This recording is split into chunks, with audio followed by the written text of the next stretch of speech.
want to hit. Shame on me. I tell people I believe two things. Number one, there is a God, and number two, I'm that. So I will make some errors. So I just hit the record. Kanye, I think we may be getting some background from you, but feel Oh, free to go for it and talk. I want to go next. background for me. Okay. The question for those of you new that came on is, what brought you to meditation class today? We're talking about how to meditate with your eyes open. Feel free to hop in. Anybody can go anytime they want to. This is my first time joining on. I kind of stumbled on you accidentally. I thought, oh, I need to do this. Here I am echoing. I'm 59 and going through menopause, and life is busy and hectic and complicated. And I just feel overwhelmed many days. Just feel like I need to take some time for me and just calm down and breathe and maybe some coping mechanisms to just find life not so hectic. Okay. Well, welcome. So I recently, a lot of my friends have been going through menopause because we're around the same age. I'm 54, and I have a greater appreciation for what ladies go through with that. So my heart definitely goes out to you, and I'm hoping that Tommy, if you're able to attend the next one that we have right after this, that will bring you some relief to that too as well. Excellent. Anyone else? I'm looking in the chats too. William, Yes, ma'am. You can tell good that's my. morning. She's like William. It was, who's Good that? morning. Good morning. My name is Irene. I'm the mother of William. And what drew me to the chat is, of course, my son in the Lord. I have never gone through menopause. I'm 77 years old, but because I live alone, I meditate often. And meditation has been helpful to me. So hopefully, I will gain more insight into doing it better after these sections. Bless you, William. Thank you, Miss Harris. I appreciate that. Anyone else? All right. Cool. Let's rock and roll. So, if you do come off mute at any time, try turning your volume down. You know how you call in the radio and it's like a little screech or whatever? It's kind of the same thing on Zoom when you go through this too as well. So for those of you that this is the first time, I absolutely welcome you to come off video. You don't have to, but it makes it so that the connection is stronger. You don't have to look pretty. You don't have to get your hair did. I'm not going to talk about you. I don't have any hair, right? So that's not going to happen. But feel free, be comfortable. You don't have to come off video either. It's totally up to you. What I'm going to do is we're going to go through and I'm going to share some techniques with you. I'm also going to ask some questions. Feel free, comment in chat, comment out loud, whichever way you want to. And then we're going to actually do meditation exercises throughout the rest of this session. So you may see at the tail end of this session more people getting on because we have a bigger group that happens right after this. And you're definitely welcome to stay on for that too as well. Connie, I'm going to help you by muting. There you go. There you go. I like my voice, but coming back at me 5 times, I don't like it that much. No more. Not no more. Okay, cool. I'm going to start sharing my screen again, and we will progress.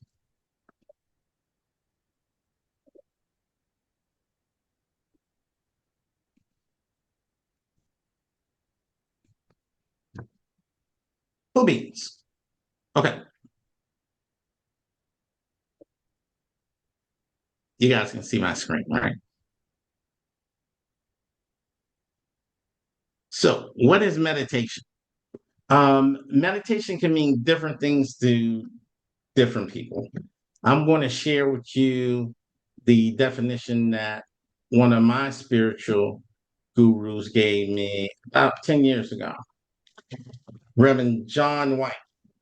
Reverend White said, if you leave out any references to spirituality or religion, meditation in the simplest form is being hyper focused. I thought that was kind of cool because I thought, you had to be in a weird position, hold your hands a certain way, or go on. And his definition was just really being hyper focused. When you think about it, we go through the day with so many different sensory things coming at us all at the same time that it could really get to the point where we're distracted throughout the day. So being able to laser in on meditation or laser in on anything in particular, you can meditate on a relationship, you can meditate on an emotion, you can meditate for spiritual growth.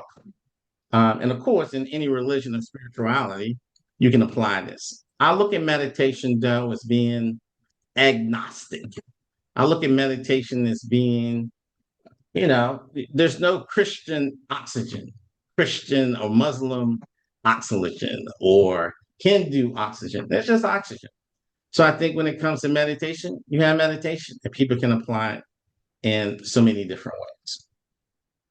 The meditation styles, we have silent meditation, guided meditation, breath meditation, eyes open meditation. They even have laughing meditation, which is a trip if you ever do it.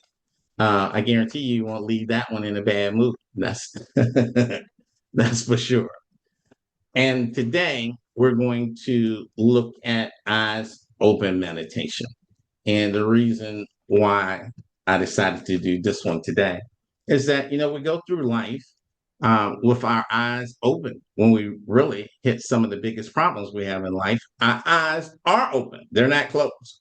So these are the traditional ways that people meditate, anywhere from sitting in a position, laying down, to walking meditation, and eyes open meditation. Here are some of the reasons why it's helpful. So in different situations, right?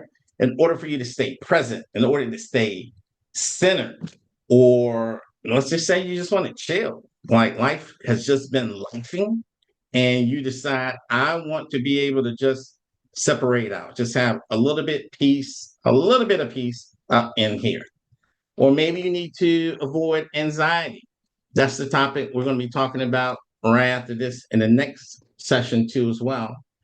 Or you need to make a decision. So you got a big decision that's coming up and you want to be able to clear your mind. And that's the biggest reason why I wanted to do a training class on eyes open, because I was receiving messages from a lot of people, some of you that are on here, that you struggle to keep your mind clear, that every time you meditate, thoughts run in, and did I pay this bill, or is this on, or some other random thought. So I figured, you know what? Let's have like a skill build up. Let's spirit up on this thing and figure out how can we control our mind? How can we control our thoughts? And how can we find peace? Because sometimes you can be in the middle of something and trying to focus or trying to be single focused can really be an issue. So that's what we're going to do. And one of my favorites, walking meditation, first time I ever experienced that was in India at a Osho workshop that they had, where you're walking and your whole thing was you had to focus on your feet one step at a time. So obviously your eyes can't be closed when you're doing it. Although I'm in a fraternity, and when I got back, I was telling some of my fraternity brothers that I did a walking meditation. They were like, "How you walk around with your eyes closed?" It's like, you know what? Stevie Wonder does it all the time. So I can't explain everything to everybody. So, but walking meditation is another route that you can go to as well. So, There are 4 different techniques that I want to go over with you today around meditating with your eyes open. 4 of them. And starting with the first one, I call it the willpower box. So I am able to now, and by the way, everything that I say, take what resonates with you, reject what doesn't. If it makes you feel uncomfortable, you don't like it, you don't agree to it, I think that everything doesn't work for everybody. And that's one of the reasons why I'm showing 4 different techniques that you can use. I am able to, and man, it was really hard. It took me probably, I'll say about 6 months to get to this point. I am able to sit with myself and not have any thoughts whatsoever come in, like totally block it out. And I do it now probably once, maybe twice a day. I go through, and the more I do it, also the stronger my, I guess you can say, meditation muscles can be on this too as well. And it comes in extremely handy when you just need to sit with yourself, and especially if you're in an environment that can be noisy or disruptive or a lot of things in the background. So the willpower box and how that works is that you imagine that there's a small box within your head, like on the inside, okay?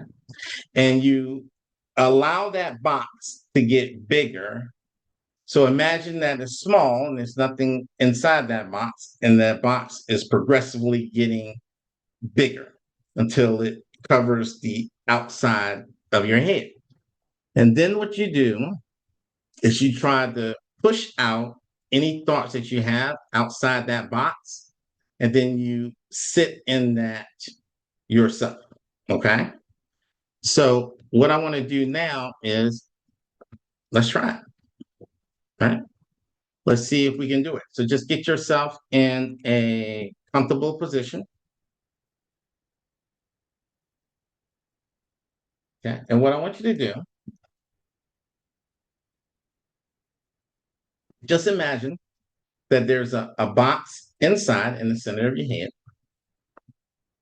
and bring your awareness to that box.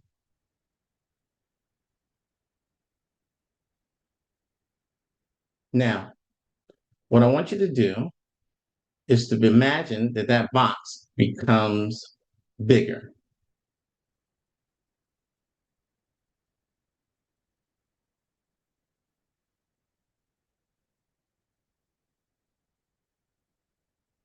Now, imagine that the box becomes big enough to cover the outside of your head.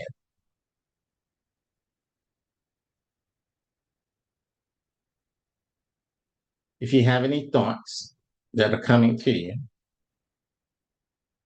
push them outside the box.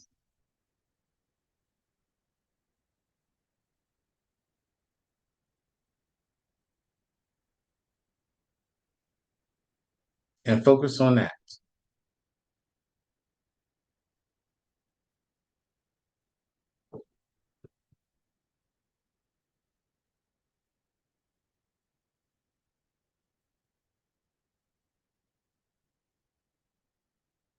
And try to notice how long you can go without having any other thoughts come in.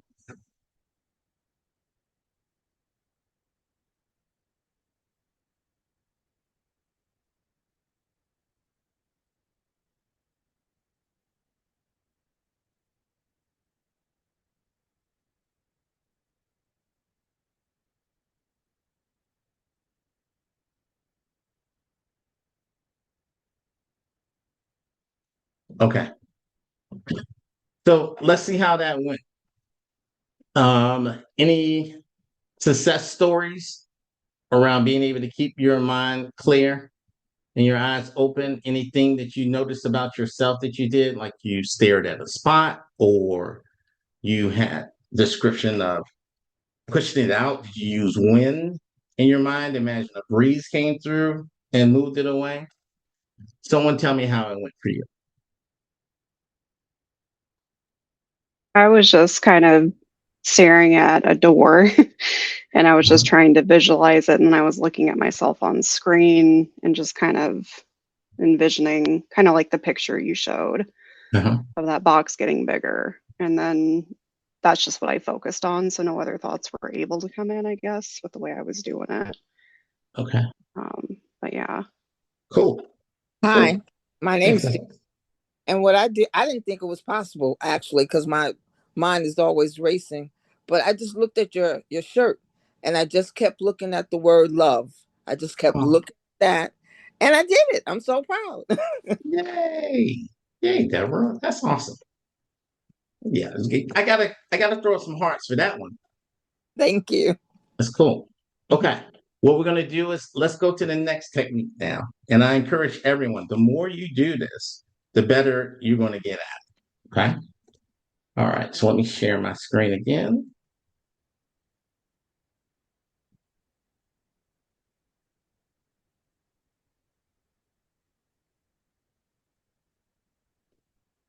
There we go. Okay. This is one of my favorite ways to do this. And I'm a corporate trainer by trade. That's my ride or die. And I use this technique in my training classes with people. So the technique here is with your eyes open, that you're going to meditate on something in particular. So what you do is you listen to what's going on in your room. Like right now, I have some birds outside my window that are chirping. There are cars that are coming by. My wife and son are talking in the other room. There are multiple noises going around. So we're going to take about a minute, right? Or 30 seconds rather. And what I want you to do is to begin to notice all of the sounds that you hear right now. If it's your laptop, whatever it is.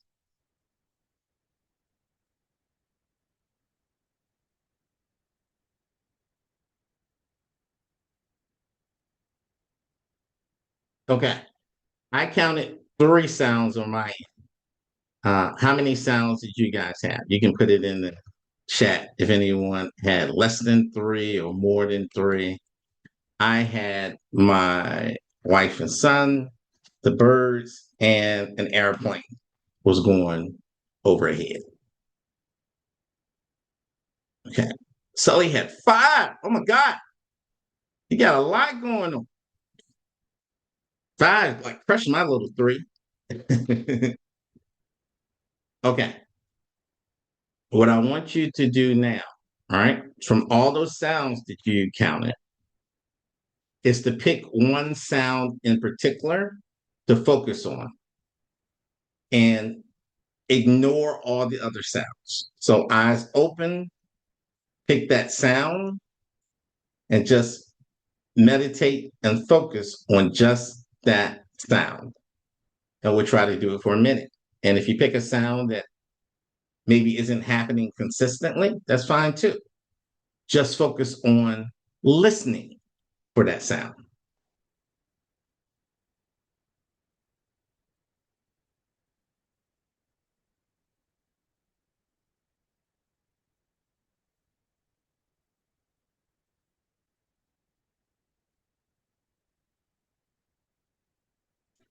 If you have any disruption in your plan, just become aware and observant of what disrupted your plan.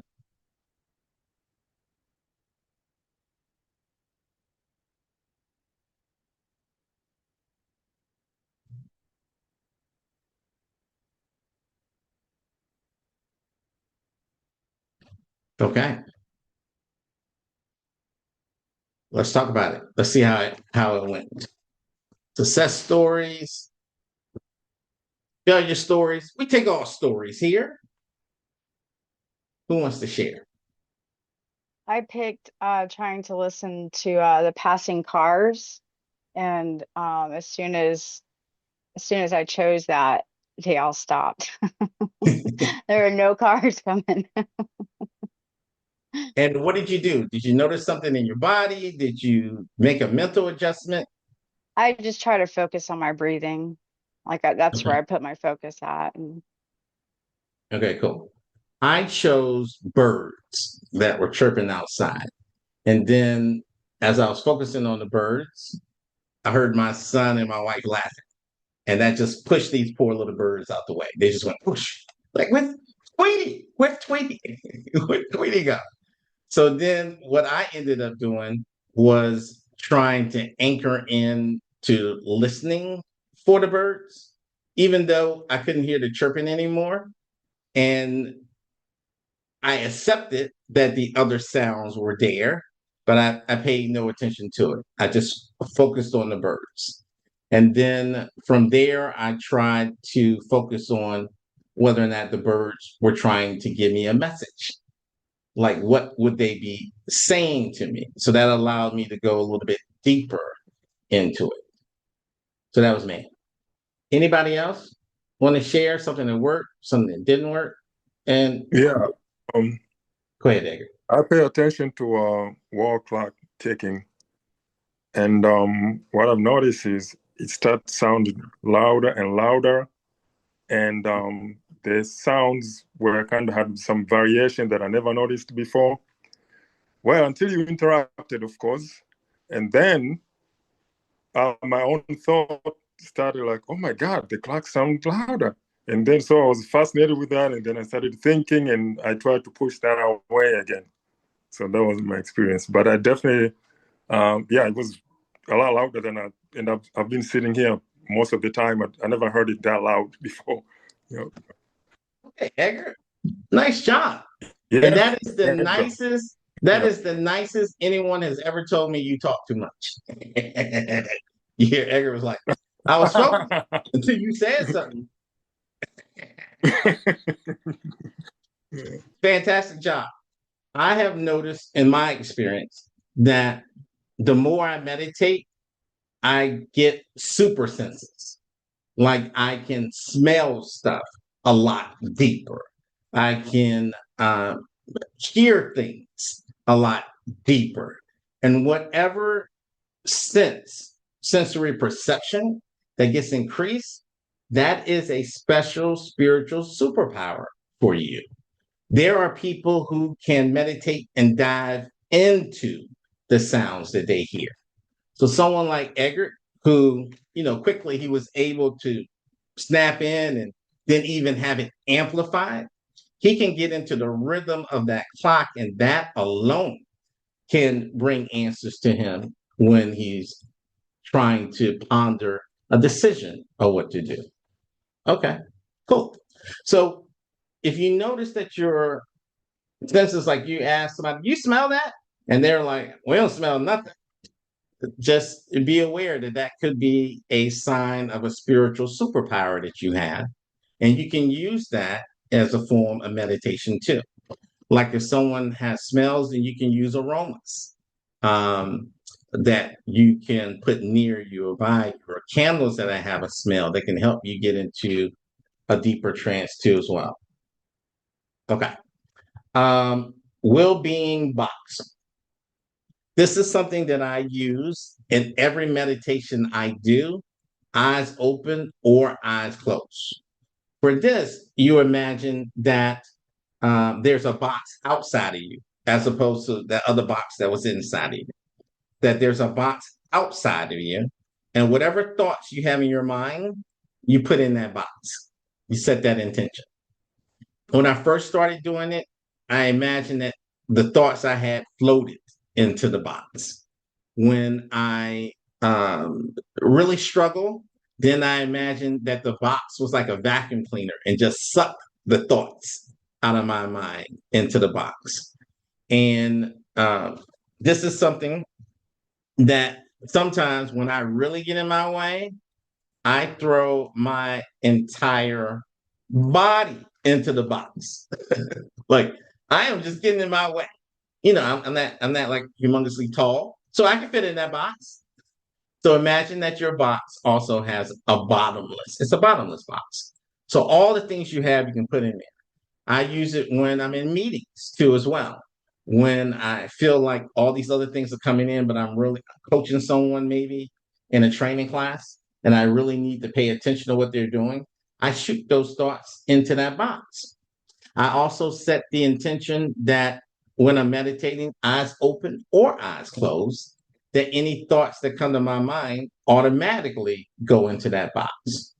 So let's try that now. So imagine that there's a box that's on the outside of you, and you want to clear your mind.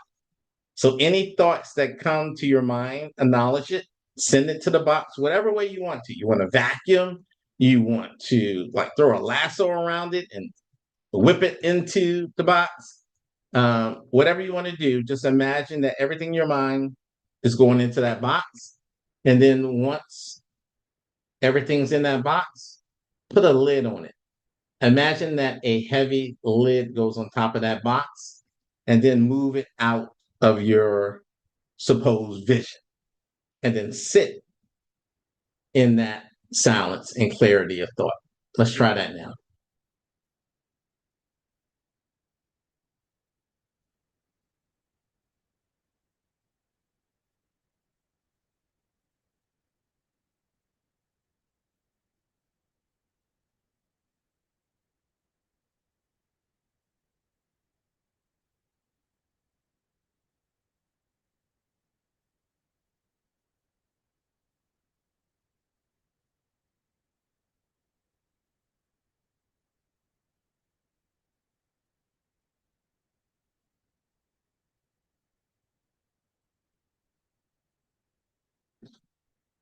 Okay. Tell me how that went for you. Is it better than some of the other ones you already tried? Was it harder than some of the other ones that you tried? What did you notice? Um, for me, hi everyone, my name's Daphne. For Hey, Dan. me, I was putting things in the box, but the continuous thought kept being, am I doing it right? Hmm. I think that comes up with a lot of people, Daphne. So definitely don't feel bad about that. There is no wrong way of doing it, no wrong way. And I will say it's exploratory. It's a matter of finding out what works best for Daphne. Period. Just period. So I'm really excited that you tried that technique. Was that harder or easier than the other ones, or did you find yourself in I each felt one it of with the the box. exercise feeling the I same felt way? with the one with the box like in front of me, Uh-huh. and me putting my thoughts down into it, it was easier for me. Okay. Awesome. That's all that matters. Yeah. Great job. Okay. Somebody else? Yep. For me, it was harder for the funniest reason. The listening one worked a little bit too well because that clock was loud and it was distracting me. So when I was trying to focusing on the box, the clock just kept, my mind kept just going on it, and how loud it was. And the funny thing, like I said, most of the time when I sit here, I don't even hear the clock.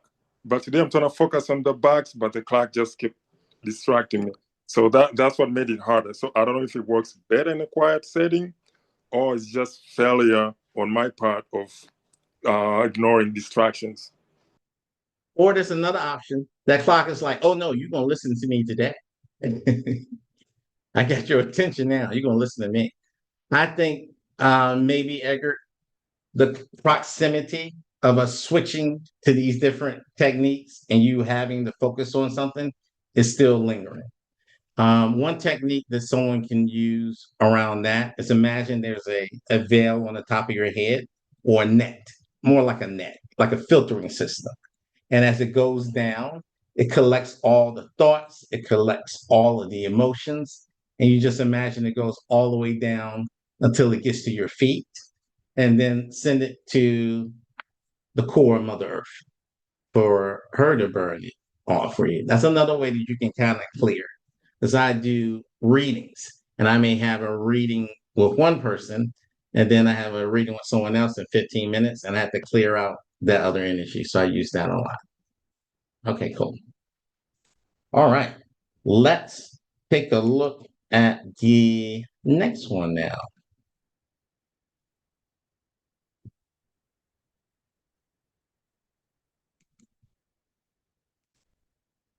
Okay. The last one. Very interesting one. Breathing from an object. Okay. So if you look around your room, you can pick an object, or if there is something in particular that you really want, like let's say you have um, a book, a MacBook, or a piece of paper, or it could be a plant, whatever it is. What you're going to do is you're going to breathe normally, eyes open, but you're imagining that that breath isn't like inside of you. It's actually inside of whatever you pick out. Okay. So when you inhale, imagine that you're seeing, if it helps you, if you're visual, the breath go up the plant as you inhale and then go down the plant as you exhale. Or you can look at a tree, or you can look at a house. You can look at anything you want. Just pick something. Like I'm going to pick a friend of mine gave me this thing. Oops, I'm in the process of breaking, which is like a butterfly with some like crystals things around it. I'm going to pick that, and I'm going to use that, and I'm going to imagine that I am inhaling through that and exhaling through that, and allowing myself to have a meditative experience with that. So let's try that for a minute, and let's see how that goes. Pick any object in the room.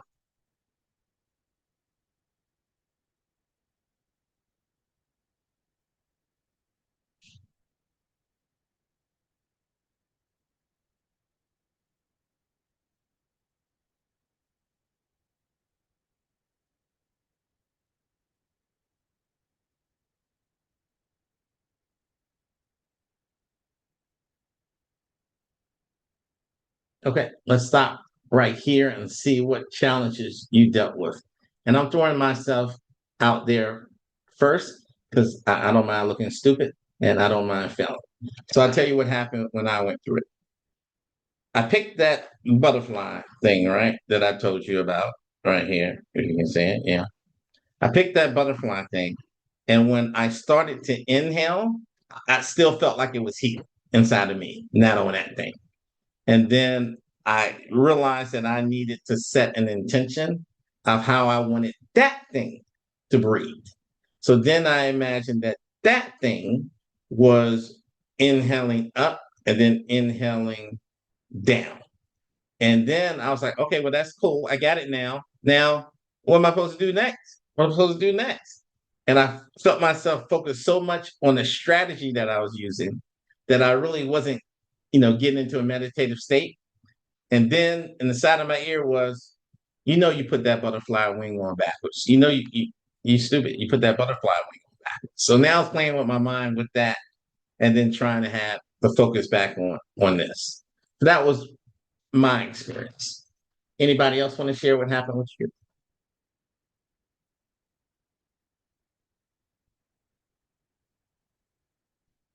It's okay if you guys all killed it. I'm not going to feel bad.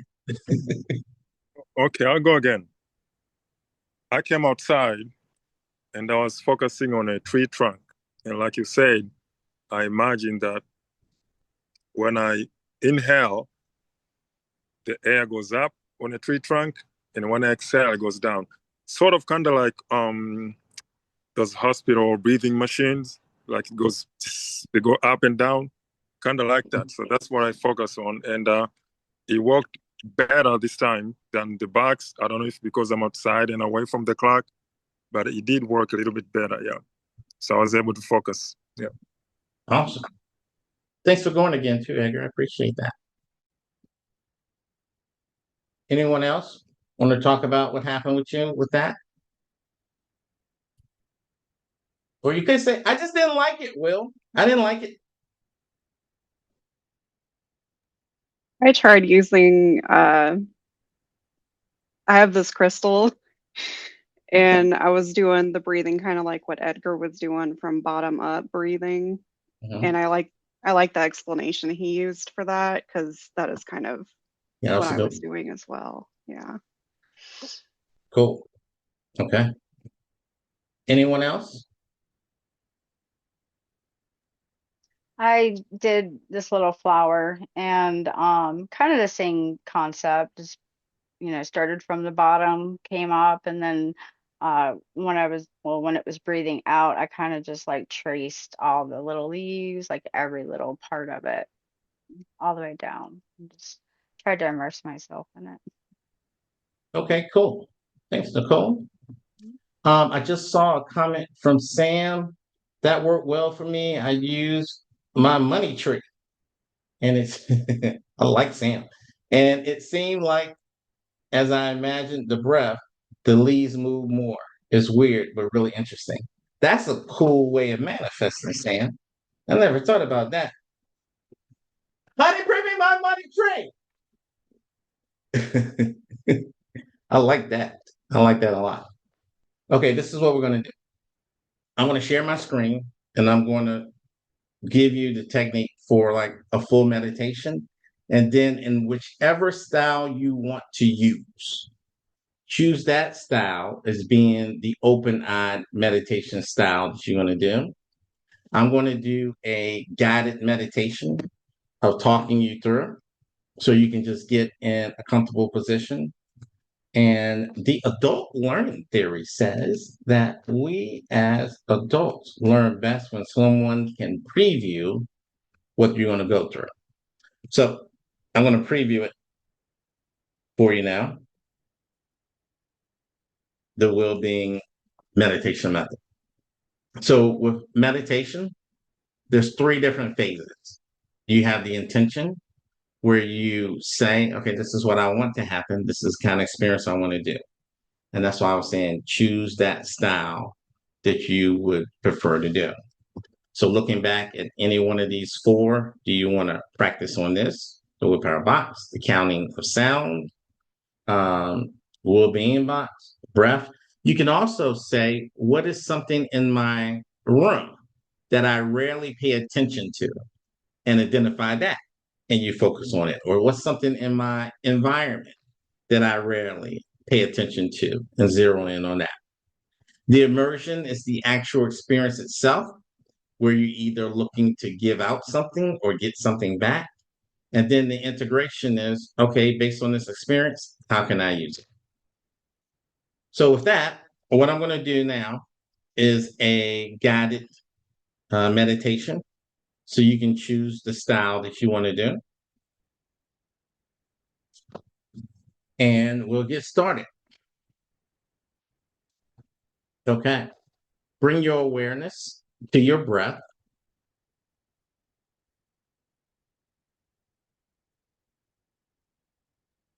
And on your next inhale, inhale to the count of 4, pause for a moment, and then exhale to the count of 4 and pause for a moment.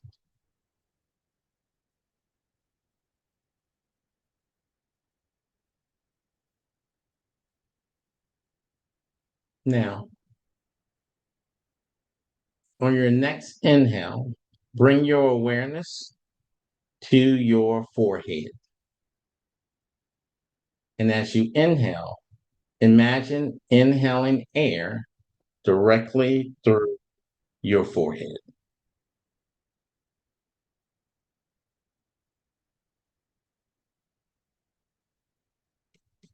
And as you exhale, imagine exhaling directly from your forehead.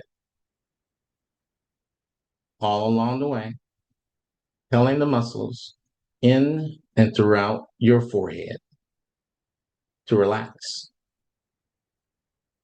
to release, to be at peace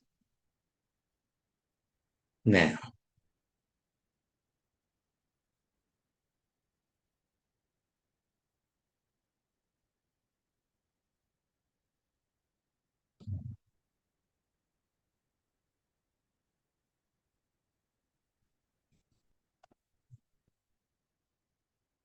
Now, based on the meditation style that you chose, what insight is coming to you?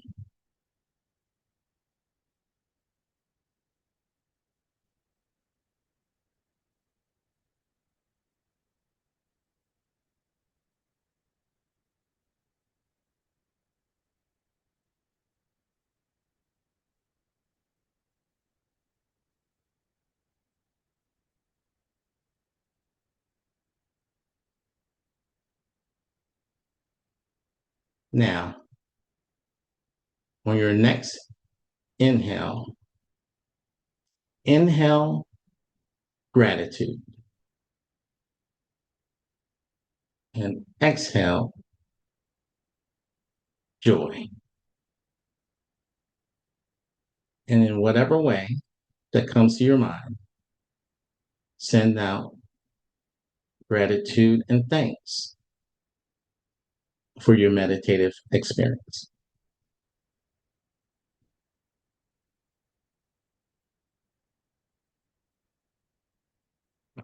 Okay. And now take a deep breath to inhale and exhale. And now we have an open discussion where if you have any meditation challenges in general you're going through, or any comments to make, or anything to share on the short meditative exercise we just did, feel free to unmute yourself and hop on in and talk, or you can type it out in the chat too as well. And eventually I will see it there too.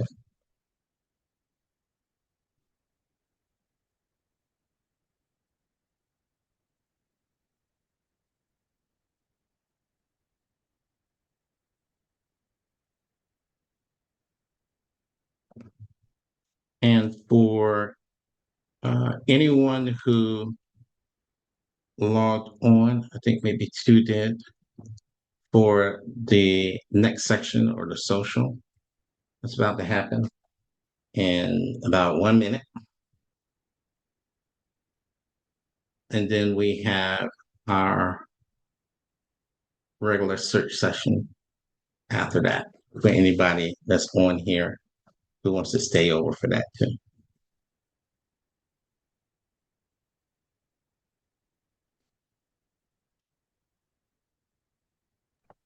Question. Nobody had nothing to say? Oh my God, Eggert, I appreciate it. Hold on a second. I'll put everybody on blast. You got nothing to say? It's free. Like, it's free. I'm going to start charging by the lack of syllables. People ain't nothing. We don't know. I don't feel like I have anything important to say. Anything you say is important. All you got to do is say how it went. Did you have an experience? It was relaxing. Okay. I didn't have a specific experience. Well, I take that back. Sometimes when I'm breathing and I meditate, I feel like there's like air getting to my brain and it almost hurts. And I don't know why that is, but it happens often enough where it's like, I don't know, bothers me. Has anybody else had an experience like Heather just described, or any advice for her?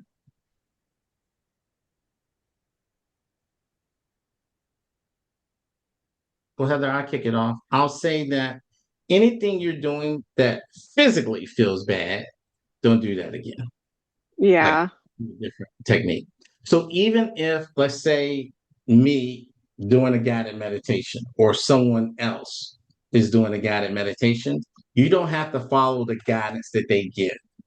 Sometimes the words you use, like I grew up Christian, Pentecostal. So when I speak about God, it just naturally comes out, oh, Heavenly Father.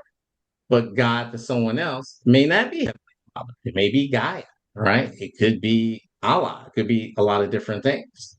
So you can start to train yourself to override any audio cues that you hear and do it your own way. Sure. So I would look at not repeating that style, like say if the air coming in and out. For me, that really relaxes. You may want to try adding a cue to that. Like, how Okay. in bigger group, when we go into the meditation, I say all along the way, letting the muscles in and throughout that body part, um, Yes. telling it to relax. And in terms of headaches, a little bit of meditation, a little bit of something called NLP. If you do have a headache, which is always interesting, seeing that there's like any muscles in our brain, right? Hmm. But you can figure out where that is and then imagine that it shifts to the opposite position. Ask a question like, is it a form of a circle, a square? And you can change the shape of it. And then you can Okay. imagine shooting it from your head out through your body anywhere you go. That's a technique that people can use to get rid of headaches and stuff like that. Oh, Okay. thank you. You are welcome. Hi, this is Deborah again. Hey, Deborah. This is my first time joining you. I really don't know a lot, if anything, about meditation, and that was one of the reasons I signed on today. But I do practice breathing, and this last portion, just breathing and counting, and the joy and the gratitude part, I found to be very relaxing and helpful. Awesome. Awesome. Thank you, Deborah. Welcome. You. Good. This Welcome is again. this is Sam. I was going to go back to what the previous person was talking about, the pain during meditation. One of the as I'm getting older and I'm having more body aches and pains because I do meditate on a pillow. Um, and I oftentimes repeat the mantra, I control my body does not control me. And a lot of times that helps alleviate some of that pain and allows me to get in better positioning for my meditation. And I'll just, if anything comes up throughout the meditation where a part of me is hurting and every day it's a different part, then I will continue to say that mantra, I control my body does not control me. And that definitely helps. Thank Awesome. you. That's helpful. Thanks, Sam. Appreciate that. Okay. So just in general, guys, from 1 to 1:11, when the main session starts, this is our social period. It's where, if there are any questions that are still from the How to Meditate class, you can definitely ask. But in general, we're just hanging out, listening to music, asking questions, getting to know each other, just talking in general. So definitely feel free to unmute yourself, say hi to anybody you want to, introduce yourself. Heather, I'm going to say I'm liking your virtual background. I can say that. Yeah, that's pretty cool. I'm kind of disappointed it switched when I added it, but it still looks neat. I like it. Would you have another one on? That is. Oh, just, I mean, like it's mirrored. I think it just automatically does it for me. There is a way in the settings you can flip that. So you Oh, can I have it. just didn't look at it. Okay. So when you click on, and I think somebody, I don't know if it was you that asked me that initially, or somebody else asked, how can you change your background? If you look at the video and click the up arrow, and then from there it says video effects settings. And when I you go, unclicked mirror. You're right. It was right in there. whoop, there it is. All right, cool. Woo. Trevor, what's up, brother? Good to see you. Who else? Hello. John, Emmy-winning John O'Neill. I like shouting that out. I like having friends that won Emmys. It just sounds like I know somebody. Cool. Ellen, welcome. Ava, good to see you. Tori, hello. Tanya, hello. Craig, I think we had two Craigs. I don't know which Craig. One Craig I have is down south. Another Craig we have is up, whichever Craig it is. What's up, Craig? Sherry, hi Yeah. to you. Welcome. Hi. Let's see, where's my music? Create a playlist.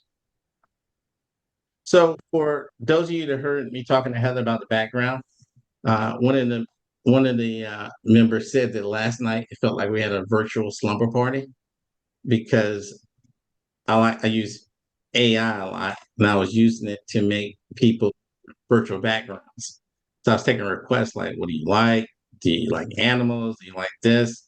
And Heather came in the next day and saw the messages and was like, here's my request. I'm like, Heather, that was yesterday. That was last night. You like a day late, Oops. $1 short, but I made it for her anyway this morning.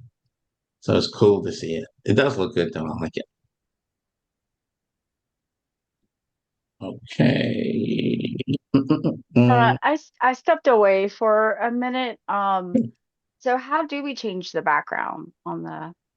You on the video, Yeah, there's an arrow up, and you click that arrow up, and it says video effects and on my settings picture or on on? your, yeah, whatever device that you're on. Are you on a laptop?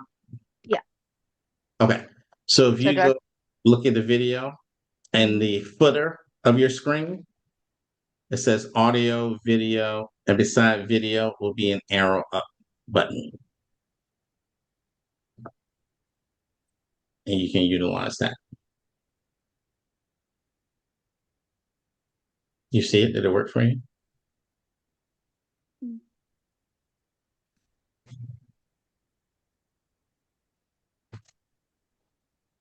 I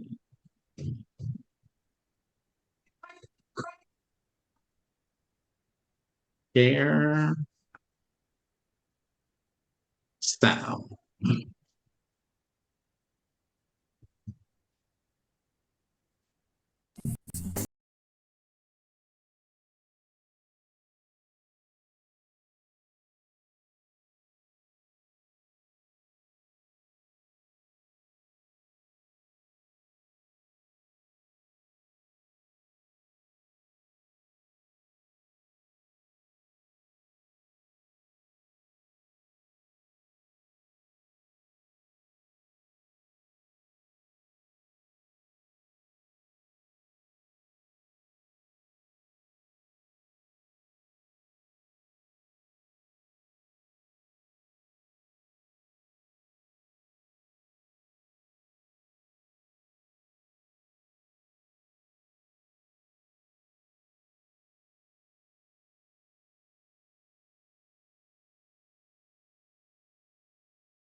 Some people may have some issues getting there by not being able to see it.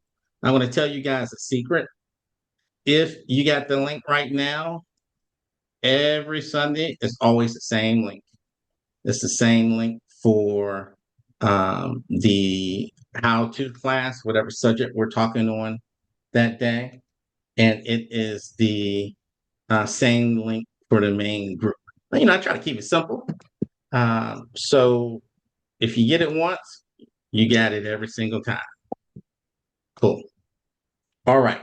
So with that, I am going to get started and I'm going to share my screen and I'm going to try to do it a special way this time and share it so that I am on one side and the screen is on another.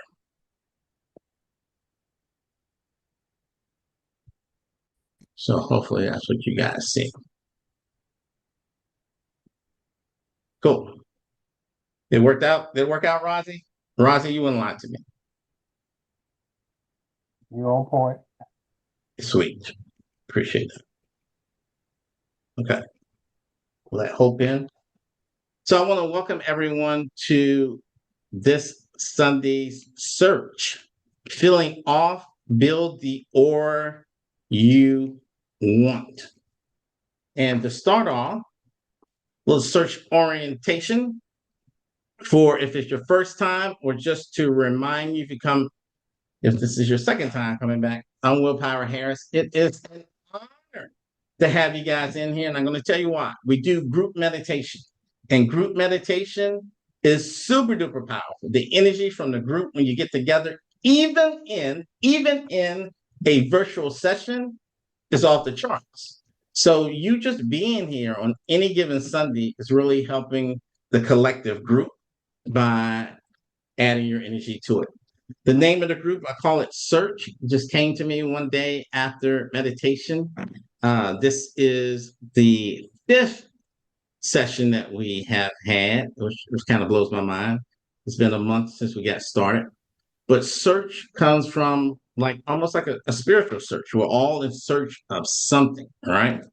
And at the bottom left, you see I am not a preacher. That came because one of the members a couple of weeks ago who came in for the first time, I was like, welcome to the group. Hopefully you received a welcome message from me. I tried to send everyone one. It comes in so quick and fast sometimes. So if I missed you, I'm not pointing you out or didn't ignore you on purpose. But hopefully you got a welcome message from me. I don't know. I just think it feels good. You join a group, you don't hear anything from anybody. I don't like that. At least say hi. So she said, hey, I joined this group. Are you going to do a lot of preaching at me? And I told her, I am not a preacher. I'm a teacher. I don't tell anybody what to do. I tell people what can be done based on my own experiences. And anything I say, if it doesn't resonate with you, leave it. If it resonates with you, use it, keep it. In terms of my qualifications, just to give you just an overview, it's kind of like spirituality. I started diving in deeper to it. If you were part of the last group, you heard that I was raised Pentecostal. And I also was a child preacher at 9 years old. The last sermon I preached in church was a vacation from God is a trip to hell. I was 13. So at the end of my experience, I felt like I wanted to learn more. So I asked God, can you teach me more? And that led me to a wide variety of different experiences you see up there. And oddly enough, I took an improv business class, business improv, because I'm a corporate trainer by trade. And I thought that it may teach me how to be funny.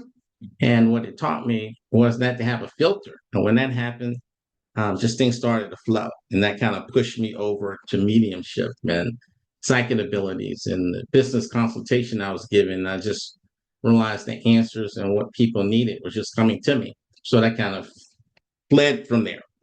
And then the search mission. So you can peek this out to see if you're in the right place in that. It could be just a class that you want to take. That's cool too.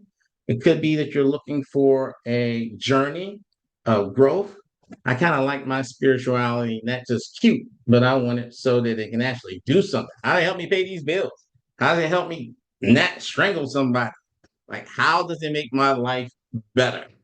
So the search mission, create a community of spiritual learners who love growing spiritually, who like having an organized system of becoming a better person and helping others too.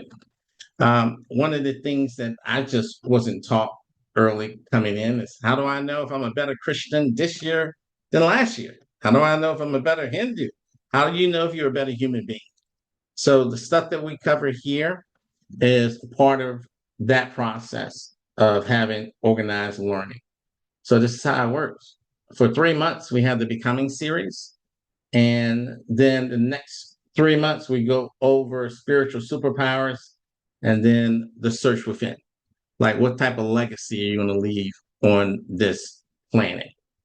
So 3 series, 9 months, one spiritual path. And right now, we're smack dab in the middle of the Becoming series. And the whole thing with that is, what are you becoming? What are you becoming? Who are you becoming? And each one of the Sundays that fall within the series, this one is filling off. So the question around that we're going to look at today is, when pressure shows up in my life, what kind of person am I becoming? Am I becoming more fearful, reactive, clear, protected? Some people, pressure gets on them and they operate at their best. Other people, pressure and anxiety comes on and they crumble. So, one thing that I should say, I didn't say, a little housekeeping. The beginning part is spiritual lessons.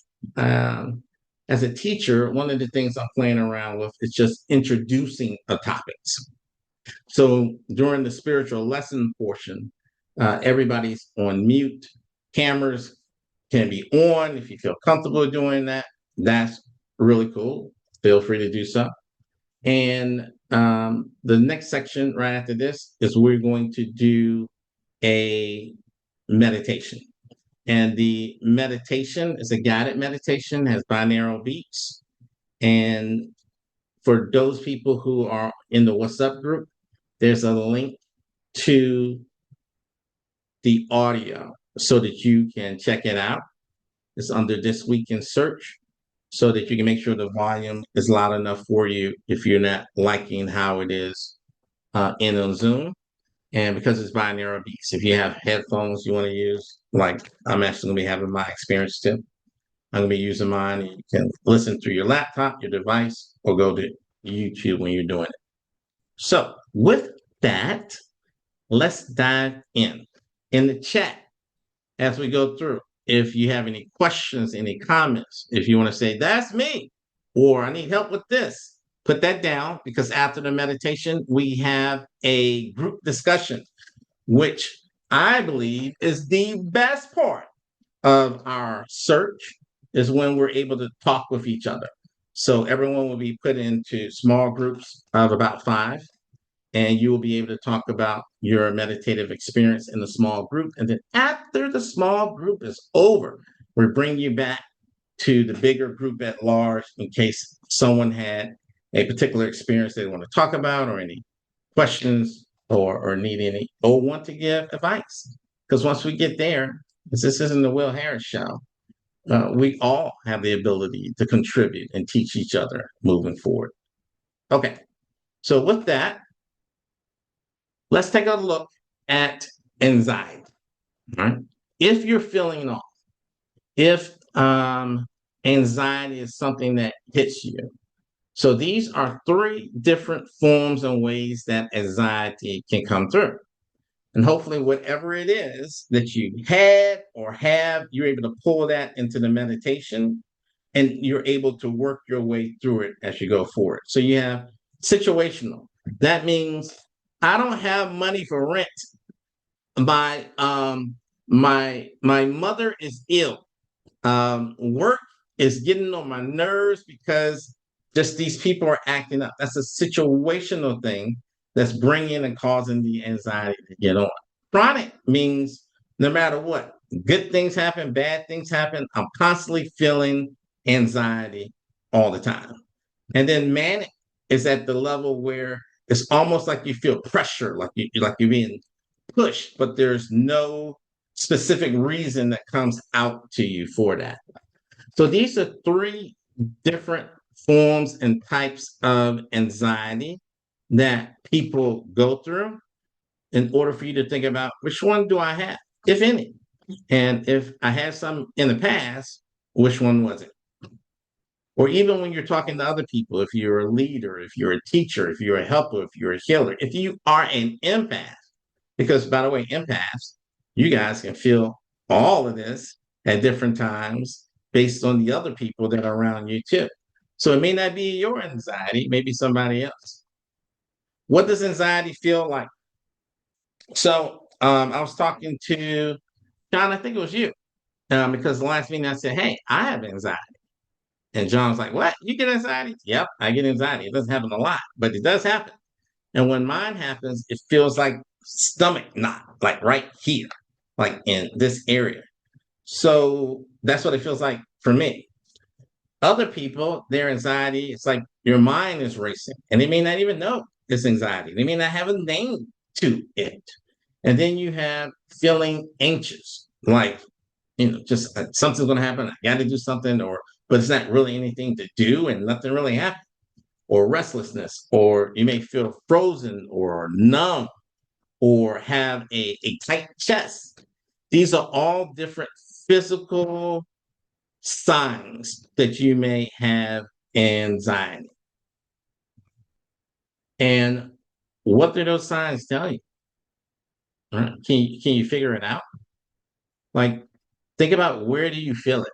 Where do you feel in the body? I told you mine is down here, right? Lower solar plexus type area.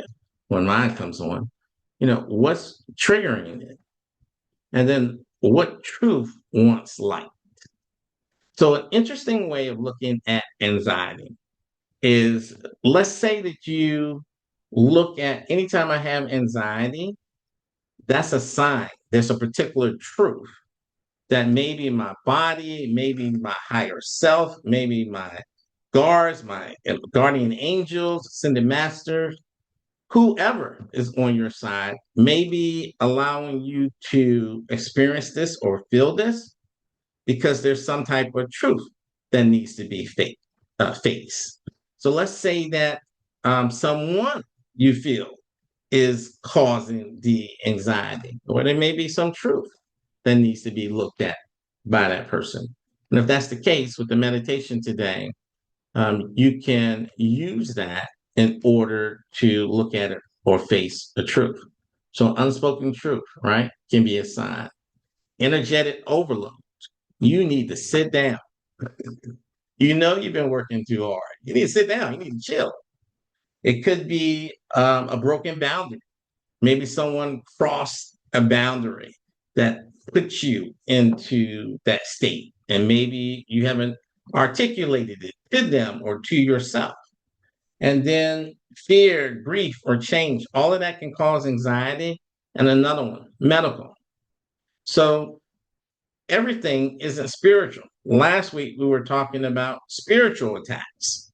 Well, sometimes it could be medical, which requires medication. So I'm not the type that just says, oh, just pray. And I'm not the type that just says, oh, just rub a little Robitussin on it either. I like working all the angles if I got a big issue coming through. So let's talk about how you can do it. This one right here is my ride or die. This is how I deal with when I have anxiety. What you do is you locate on your body where that feeling is. And then once you locate, you can inhale through that. So if you were in the How to Meditate class and I was doing the breathe in through your forehead, it was a prep for this. Because this is a strong way that it works for me, that I imagine that I'm actually inhaling through that body part, that location, that area in my body, that I feel that tension. And then you can play with that too. You can imagine you inhale the cool color blue. And that's what you're going to hear in the meditation that we use today, because blue is calming. Blue is also of the throat chakra. It's about communication. Let a brother know, why is this happening? Where is it happening? You can inhale love through it. All of these things, especially if you're visual, are things you can do. And then when you exhale out the color anxiety. If you're alone during a meditation and you're exhaling, keyword, if you are alone, meaning that no one else is in the room with you, you may even be able to exhale and make a noise as you exhale out. So you inhale, and whatever noise would naturally come out when you exhale, you can let it out. But if you know you sound rough, like, just make sure ain't nobody else around. You're going to scare somebody. You don't want that. You definitely don't want that. And then you imagine that whatever that anxiety is dissolved and pushed out. I'm telling you, this is my go-to. I love that. For me, you can try it out and see if it works for you, especially when we do the meditation. The other thing is truth and honesty. Like, so when you look at your anxiety, and especially like the cause of it, sometimes having anxiety is a physical manifestation trying to tell you, hey, you better peek this out. This requires a deeper look. So keep that in mind. And how do you build an anxiety-free aura? A few of these things that are in here are virtues. That when you are able to have the virtual love, the virtual truth, honesty, that can be something that you add to your aura to make it so the anxiety isn't able to seek in and seek through.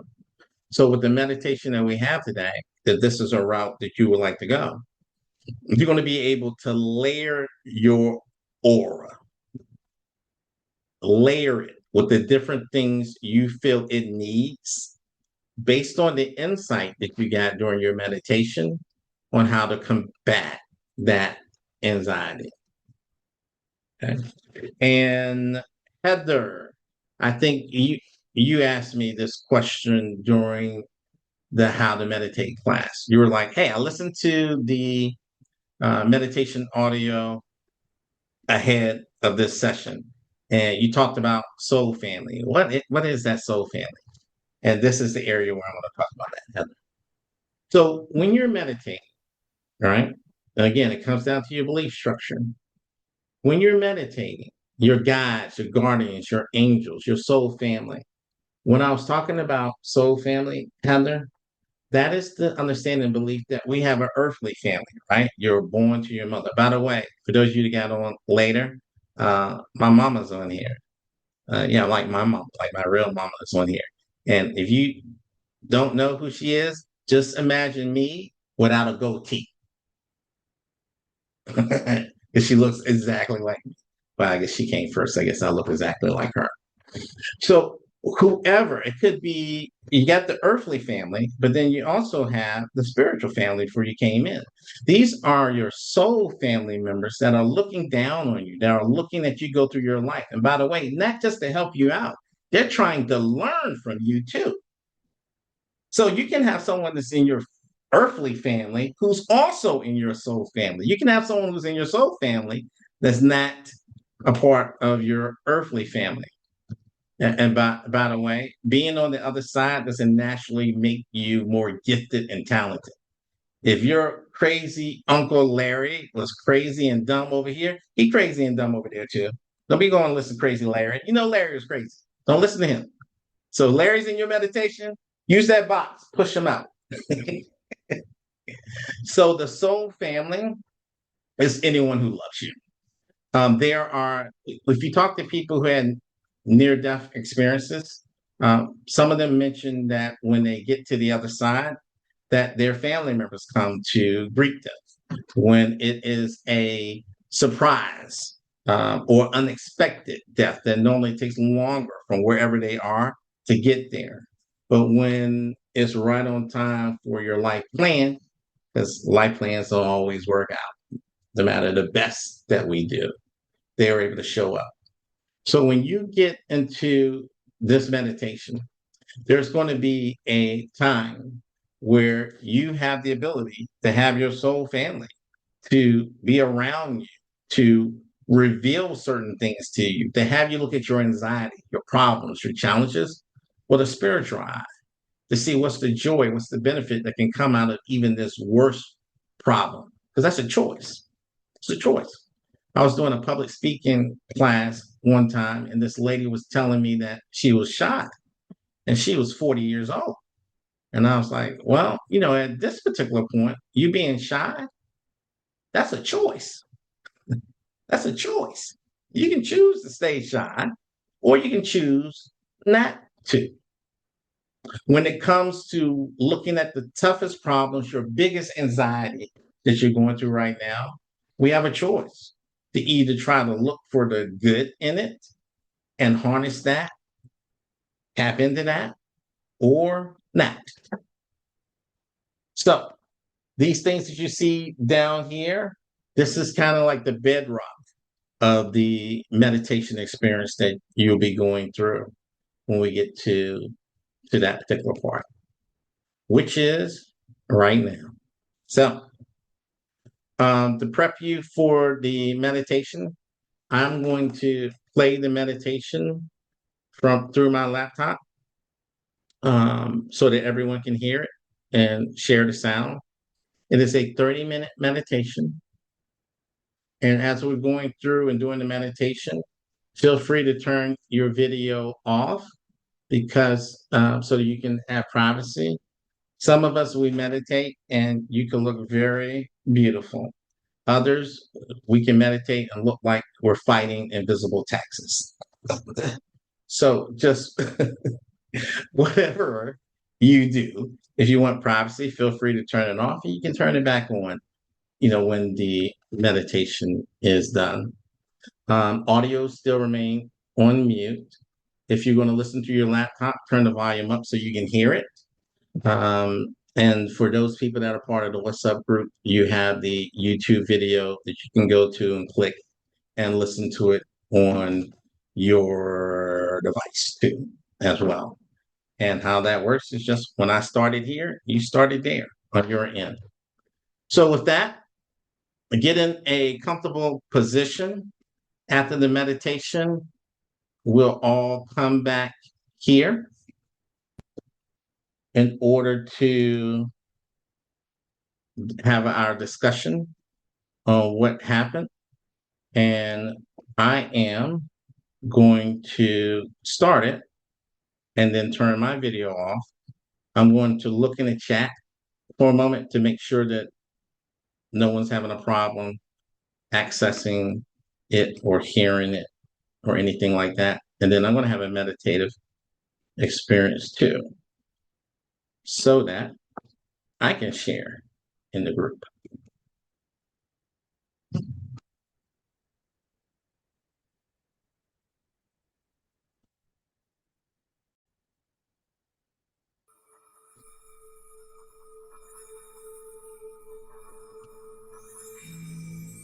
Welcome to the Soul Group Meditation. This meditation is designed to help you soften anxiety, loosen worry, and remember you are not carrying life alone. In this meditation, we will gently move beyond the noise of the thinking mind, an inner space of support and inner reassurance. Prepare to begin the meditation by putting yourself in a comfortable position with your eyes closed.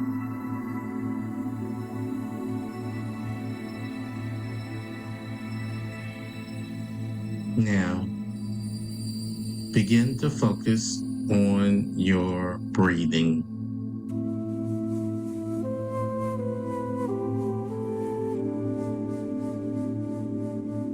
And on your next inhale, inhale to the count of 4. Pause for a moment. Then exhale to the count of 4 and pause for 1 moment. Repeating this breathing pattern.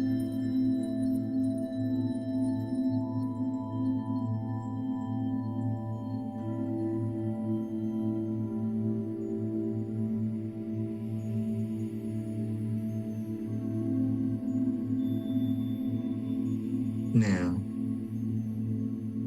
as you continue this pattern, become aware that with each cycle,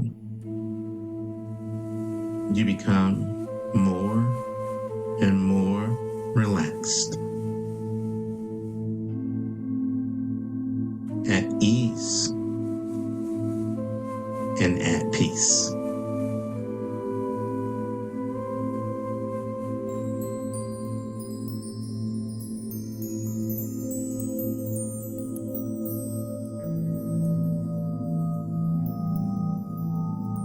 Now, with your next inhale, imagine inhaling through every pore in your body at the same time, and exhaling from every pore in your body at the same time, all along the way, telling the muscles in and throughout your body to relax, to release, to be at peace. Now,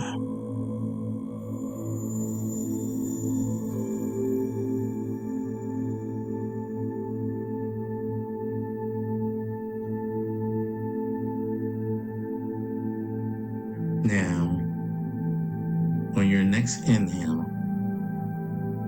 imagine inhaling through your forehead and exhale from your forehead, all along the way, telling the muscles in and throughout your forehead to relax, to release, to be at peace. Now,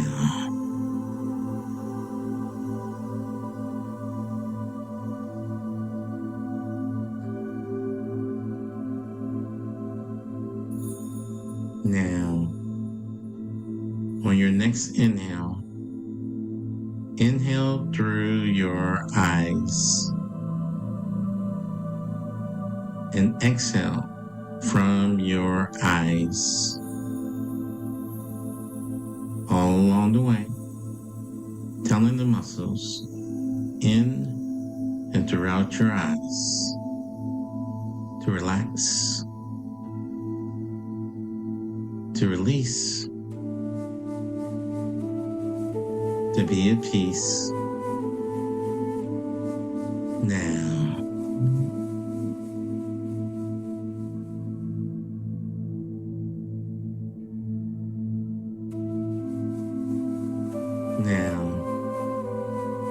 on your next inhale, imagine inhaling through your lips and exhaling from your lips, all along the way, telling the muscles in and throughout your lips to relax, to release, to be at peace. Now,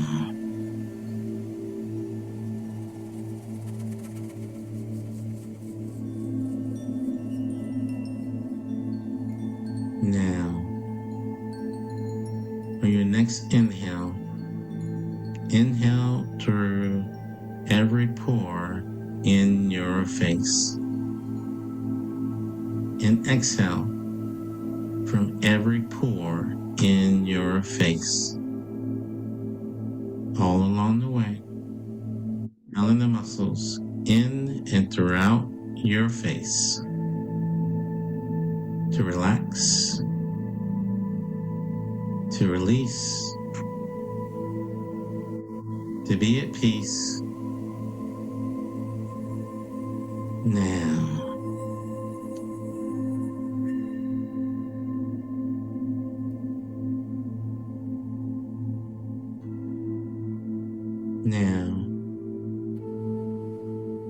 on your next inhale, inhale through your entire upper body and exhale from your entire upper body. All along the way, telling the muscles in and throughout your upper body to relax, to release, to be at peace. Now, now, now.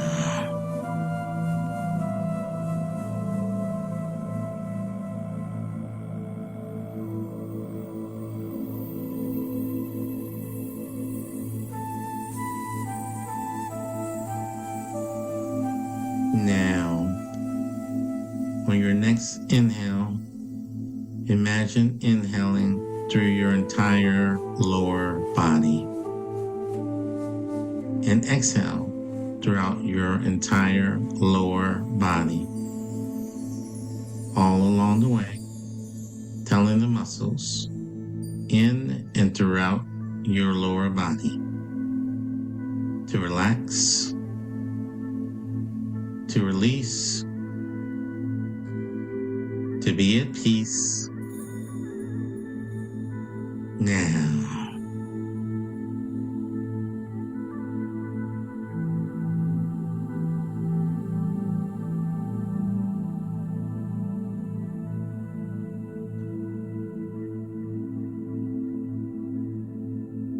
now,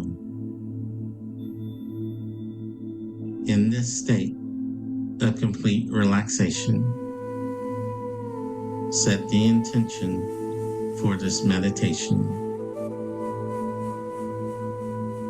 This meditation is intended to bring me clarity, relaxation, and confirmation. Now,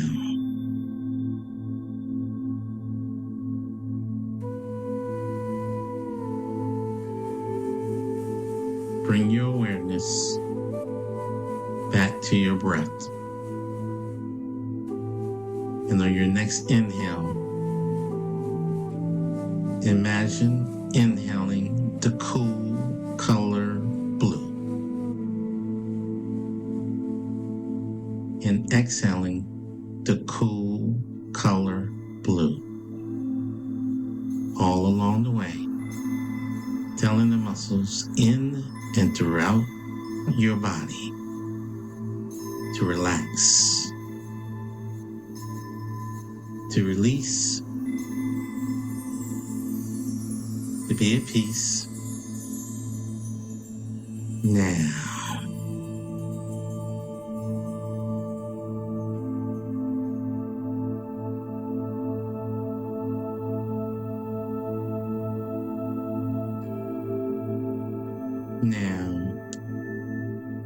bringing your awareness to your heart. Imagine that the love in your heart leaves your heart and goes down through your body, past your hips, past your knees, throughout the bottom of your feet, directly into Mother Earth. Notice how your love continues to go into Mother Earth, at light speed until it reaches the core of Mother Earth.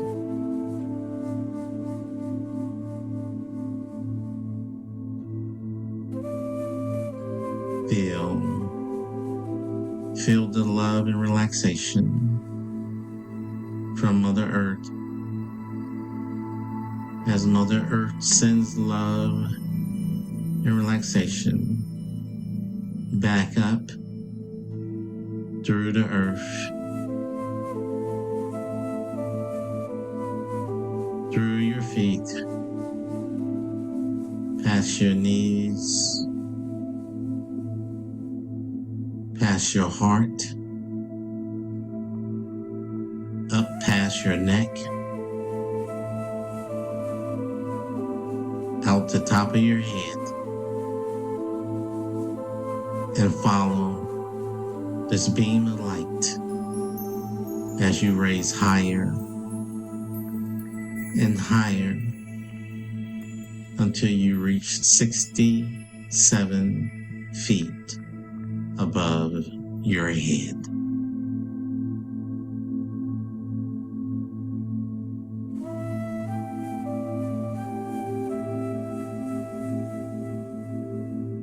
Now, become aware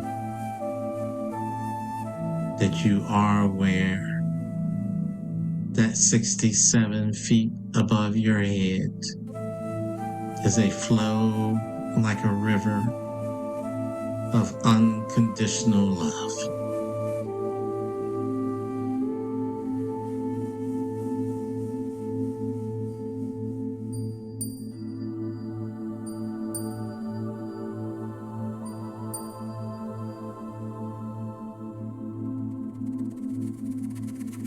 Now, as the flow of unconditional love is all around you,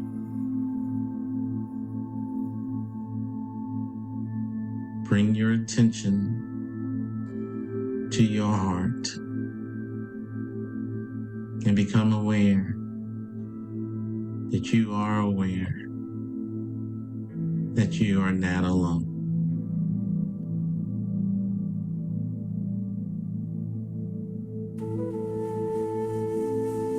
And you start to become aware of the presence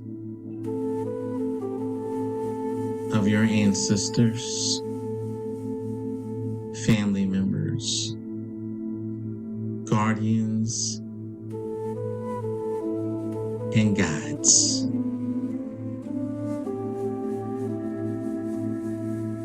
And together, along with you, they form a circle.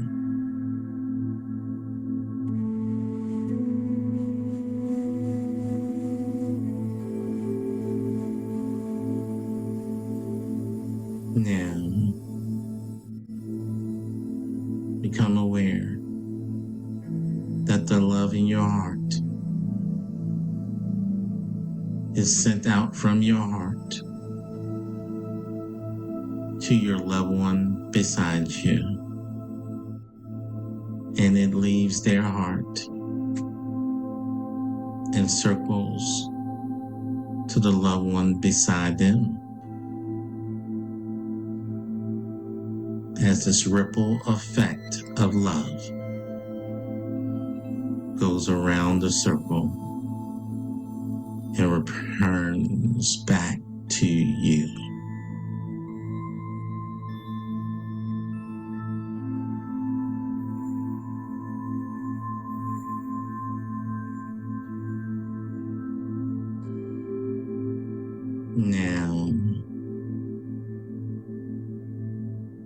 Now that you're connected to your soul family, feel the power of the love from your soul family.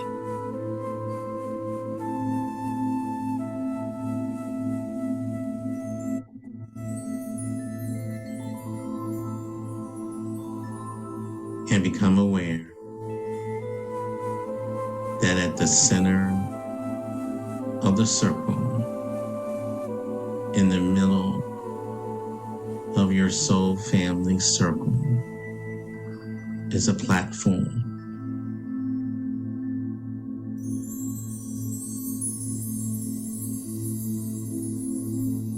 And on this platform, become aware of placing all your anxiety, any worry, doubts, or pain. Place them on a platform in the center of the circle.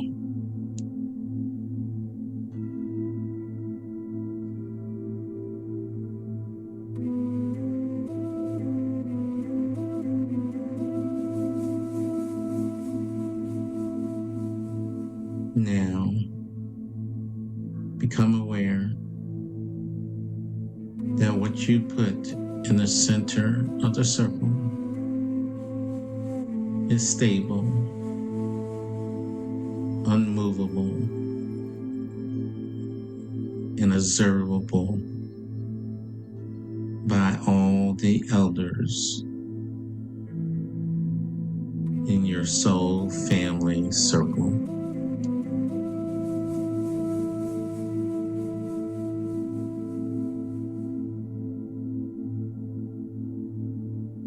Now,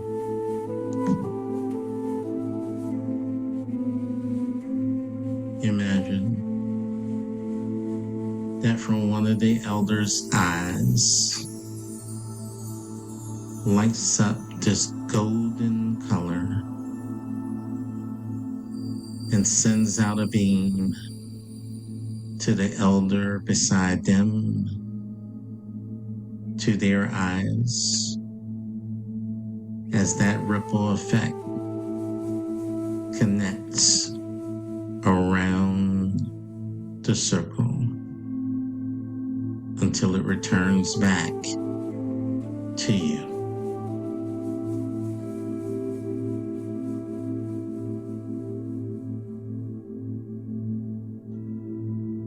Now, with loving eyes, your soul family's focus is sent in beams of light to the center of the circle.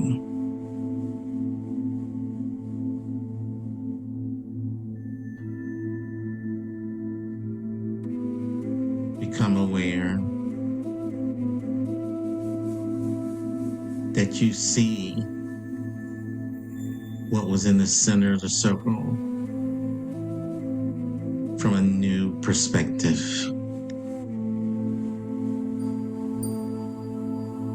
With eyes no longer filtered.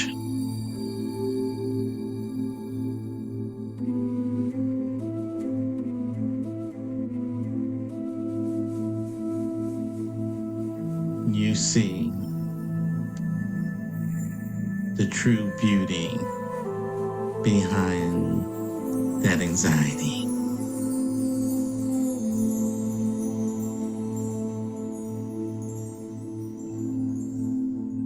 You see the virtues and values that are acquired and displayed as a result of what you put in the center of the circle.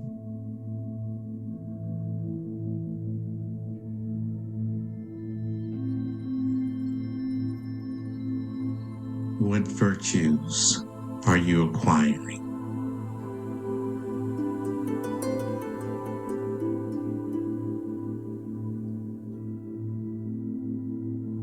What virtues did you already acquire?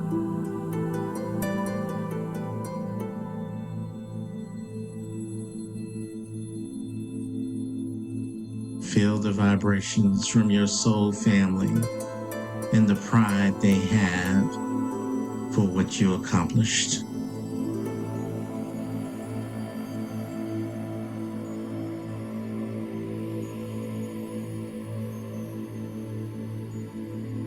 Now, imagine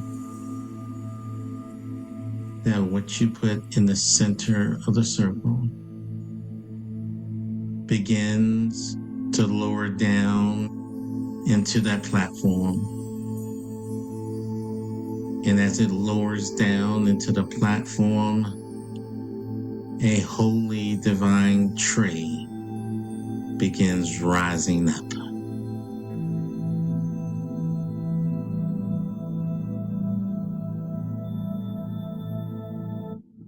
Your soul family tree.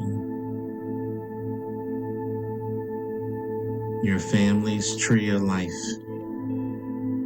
rises up from the platform,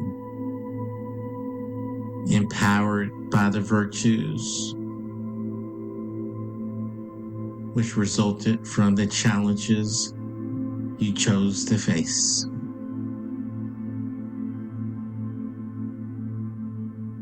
How strong is that tree?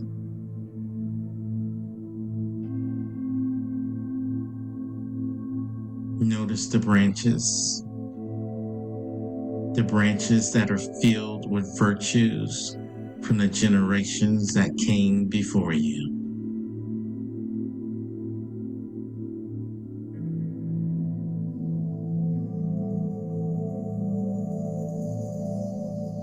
Here, as the roots of the trees declare, we are one.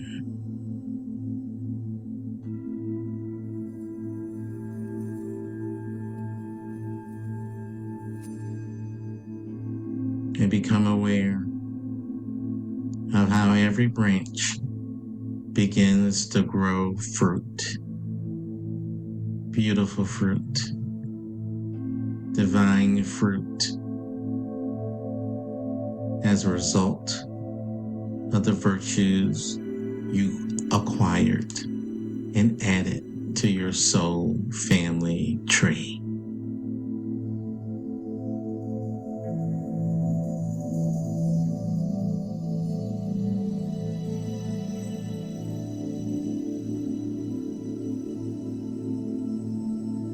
Now, imagine that your soul family tree begins to form a mist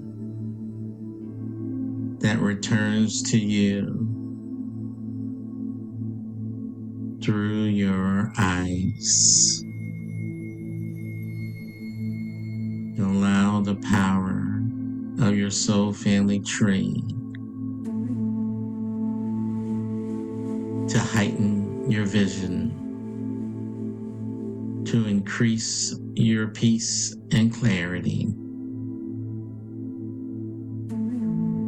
And on your next inhale,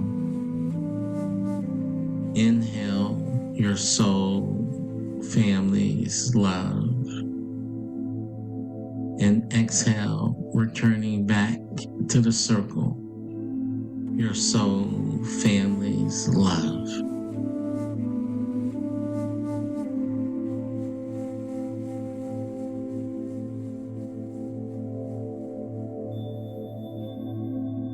And as you prepare to return, in any way that comes to mind, send out love and gratitude to your soul family throughout the circle.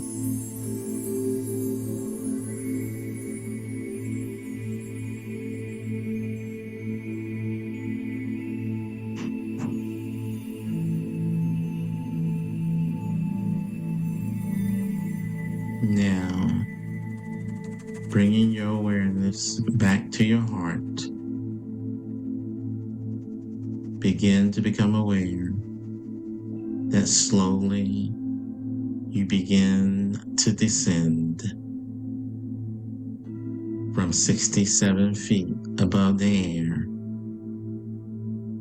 lower and lower, returning back to your body.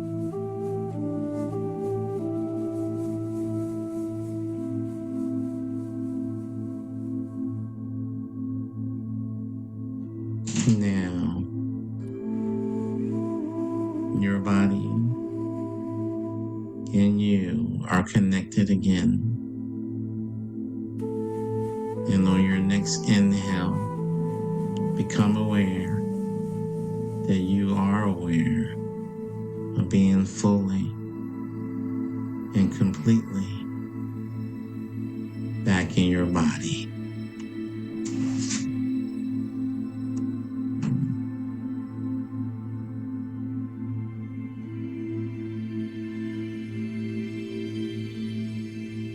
Now, you will remember your entire experience with your soul family.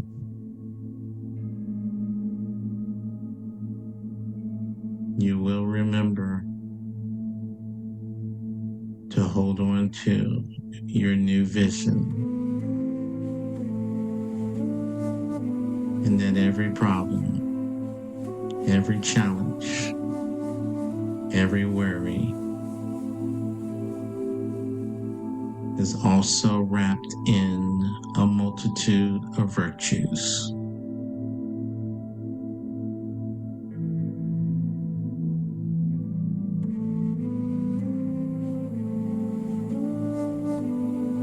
On your next inhale, bring awareness to your eyes. And on your exhale, squeeze your eyes once,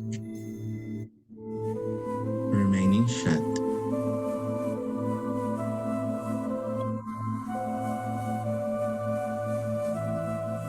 Now repeat.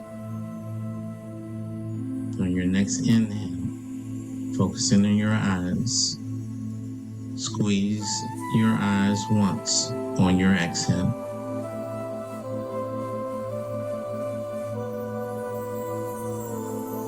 And on your third time around, this time, after you squeeze your eyes, begin to open them slowly.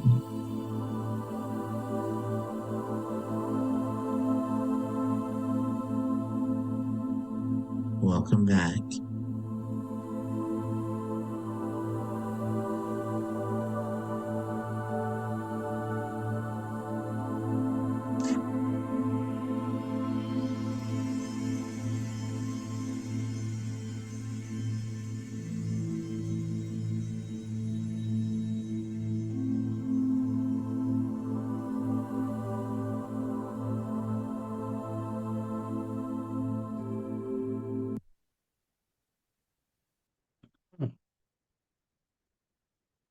Welcome back. As you begin to get grounded, feel free to come back on video or turn on video for the first time. And as everyone is coming back, we move forward to the part that I find to be the best part of our sessions, which is the discussion session. And I'm sharing my screen again. And as everyone is getting back grounded, and I adjust my voice, if I can snap you back, I want to come back to this slide before we get in. Did it?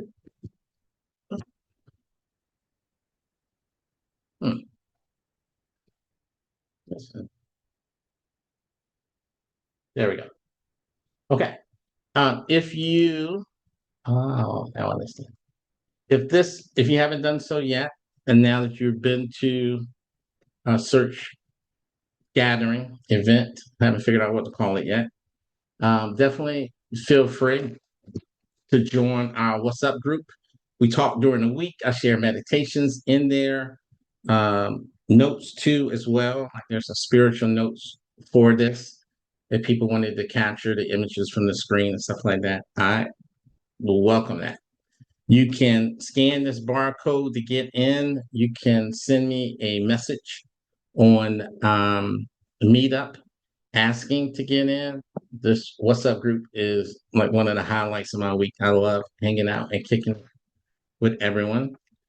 The other thing I was asked is that if you are new up in here, please leave a 5-star review if you love it. If you did not love it, put down Mary Spooner's name. Mary Spooner. I'm just teasing. You can put my name down. But when you put down the review, if you type anything too, that just helps it so that more people can find out. Because the bigger this group gets, oh my God, that group meditation energy is just at another level. So what's up, group? 5-star review. And next week, we're doing palm readings too as well. And everyone that's in the What's Up group, you can have instructions if you want a free palm reading from me, which some people have already taken advantage of. You can. Now, what I'm going to do is I'm going to put everybody in small groups and you will have an opportunity to talk about your experience. I did this meditation myself, and to give people an idea of what they can or ideas of what to talk about, meditation experience, you can talk about what happened. Did you see anything? Did you experience anything? Another thing you can do is, do you have any insight on dealing with anxiety? Because here we're all teachers and stuff too. All right. And then you may have some questions or some challenges you want to go through. I'm going to tell you the best part of this group is the discussion because, I don't know anybody that says, I think the planet is just going great right now. Wow, we're going in the right direction. Well, we start to change things when we talk to each other, right? So instead of just being academic and, oh, look, I'm spiritually wise, we get to talk to each other and grow from each other. So I normally go through this. So because I put everybody in groups, and now that we pretty much know who's down and ready to rock and roll, if you haven't done this before, you just magically just disappear and go into a breakout group room on Zoom. You have 15 minutes to talk amongst your group. And then after that, we'll bring you back on here and we'll be ready to rock and roll. And when you come back to the main group, if there's any discussions that happen or questions that pop up, then you can bring it to the group at large. And also, I'm going to be hopping through to the groups, checking on everyone, and then hopefully I have an opportunity to sit in on a group and share my experiences too. So with that, I'll see you all back here. If you happen to fall off, don't worry about it. I'll look and see and let you get back on if you lose your connection. See you soon.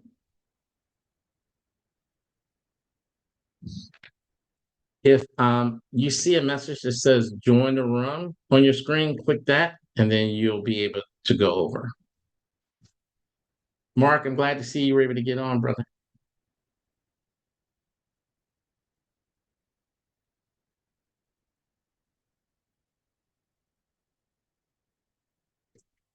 Ellen, Mark. Okay, the Zoom user, it says Zoom user. I'm not quite sure who you are, but I'm going to put you in room 2. That'll help you. And I'm going to also, Michelle C., you can click that button. Your group is waiting for you. And I'm going to move. Okay. Is anybody else hasn't been assigned? Yeah, everybody else has been assigned. Mark, Ellen, and the Zoom user. If you 3, you can click that button. Thank you. And now we're just waiting for Ellen and Zoom user. Let Beverly on. And put Beverly into room 3.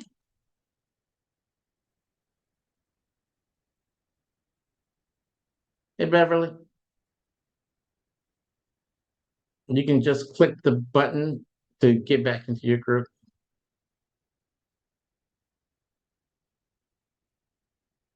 Assign to. I think you're in the group. I'll put you in group 2. I'll put you in group 2, Beverly. Okay. Assign to group 2. And I'm going to move Shauna and Karen to group 2.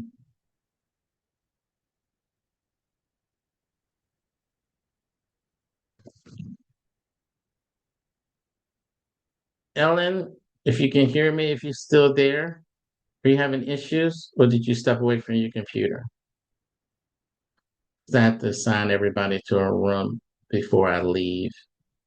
Same for you, whoever Zoom user is. And if I can't hear from you because you're on mute,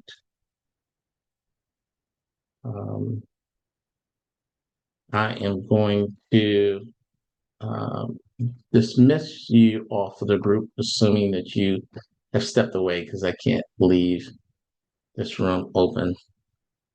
Mother, hold on one second. I'm going to put you in a group with everyone. I'm going to assign you to group 4.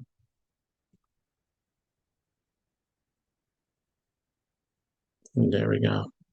Okay, Ellen, Zoom user, if you can hear us, I'm going to let you go because I can't hear back from you if you're having issues in that.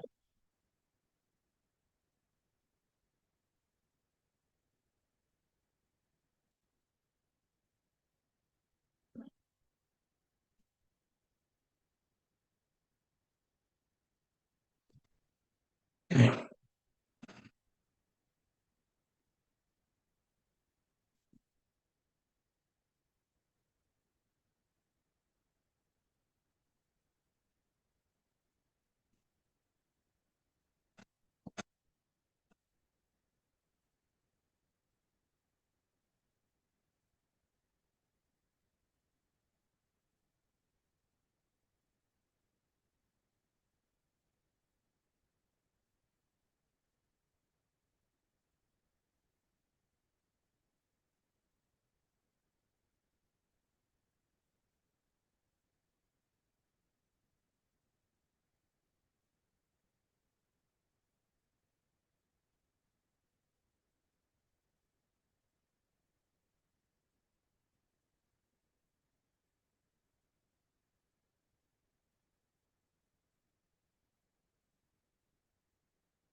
Let's do join.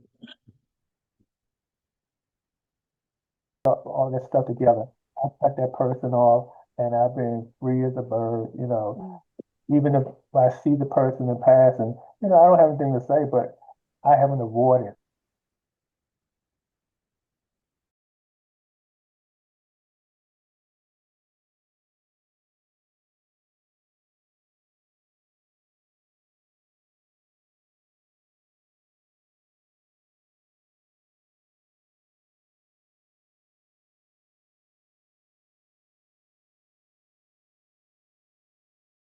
So relaxed in it that I fell asleep.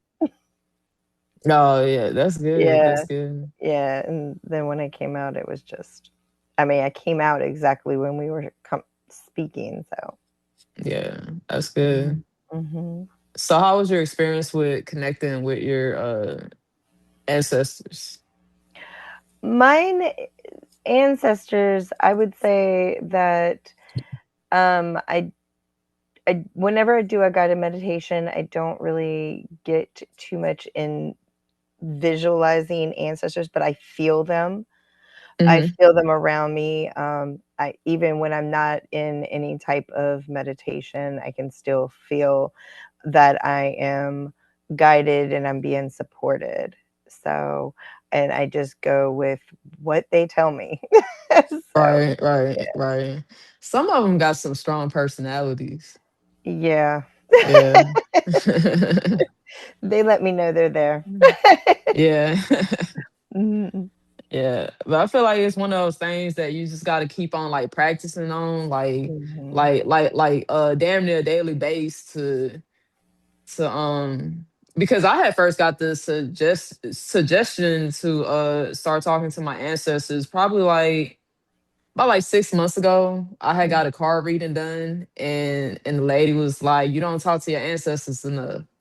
And I was like, "I don't know how to talk to my ancestors." So I just started like meditating every day. I had made like an ancestor altar, like a spiritual Mhm. altar that I talked to and stuff like that. So that helped me a lot. Mhm. Yeah. That's a good Yeah. idea. Mhm. I'm going to jump in. Hey, ladies, I'm going to jump in real quick and then go to another room. Tanya, I am like you. If you ever hear me say, I see this or I saw that, I'm not visually seeing it. It is no. Like I know Mhm. it so much. Like in my heart, I know it so strongly that it feels like I'm seeing it. And they call that claircognizance. So Mhm. you have some people that are clairvoyant, clairsentient, clairlenience, all of the senses that we have, there are different clairs for it. So for me, I'm claircognizant. So it's just a strong knowing, which, Mhm. like we try, hey, what you see? What happened? Sometimes like, well, I don't really see anything, but I get you. I know what you mean. I know what you mean. And you're not alone. That's how I am too. All right, you guys are Mhm. rocking it. I'm gonna hop to another group. Thanks for letting me hang out. All Yeah. Mhm. From that, because we That's can heal. MC Right, can you hear me? I see you, but I can't hear you. So I came back over. I saw you tried to get on before. Everyone's in a breakout group, and I'm oh, going okay. having a discussion. I'm going to assign you to a breakout group so you're not by yourself either. How about I send you to room number Okay. Numero uno. one? So you should see a little message that pops up for you.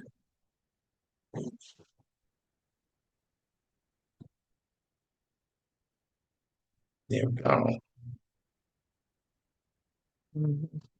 Now, one, two, three, like this.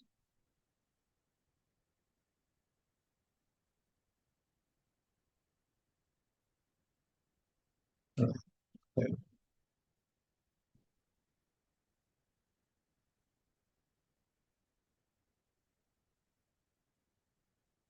To you, or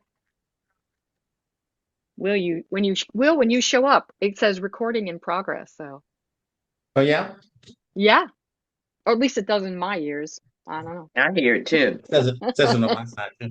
Does it do? We I were think just I think I comparing think it notes. relates to control, the illusion that we, worry the illusion that we can control something when we really can't. Hmm. Especially when our friends and family associates have issues and we try to help. and we take on their anxiety, and we have helped them, but then we're left with the burden more like. So we have to free ourselves then. So that's why I Right. just put mine in a box and toss it. Will, before you came on, one of the things we were talking about was how other people's stuff can sort of sing along, synchronize, and kind of, amplify ours. And I was Mhm. sharing that for me, that balance was one of the states of the gift of anxiety, which is realizing that I was like leaning way into somebody else's stuff. And then learning how to like, oh wait, that's not mine to to be over in their stuff. So I could lose like 300 pounds if I dump some of these other people anxiety. I used to have a Messiah complex where I felt like I had to swoop in and save everyone. And yeah, that's just not the route to go. But I tell you what, I myself, I measure how well someone is doing in life based on when I ask them, what are your biggest problems that you're dealing with? And they're telling me other people's problems. None of them are their, none of them, not one. They're healthy, they got money, they're happy, in general. But when they start describing, well, my kids are, and, I'm doing all right, but my friend, I was like, okay, they have mastered life to the point where now they're managing interaction with helping other people get through it. So I feel both sides of that. yeah, that makes sense. Did everybody have a chance to go? Yes, Mark has some, it came in partway through, so he was sharing that he had a lot of background noise, so he was just sort of taking in what we were saying um, Okay. and going to listen to the meditation later. Okay. Yeah, definitely looking forward to the meditation. So, or the recording, if or when it comes out. So, oh, can you hear me? Okay. Yeah, we heard you. Okay. I'm sorry. Ah, perfect. I was Yeah. texting everybody to let them know they had 4 minutes and then they Oh gosh. Yeah. Time goes by quickly with this.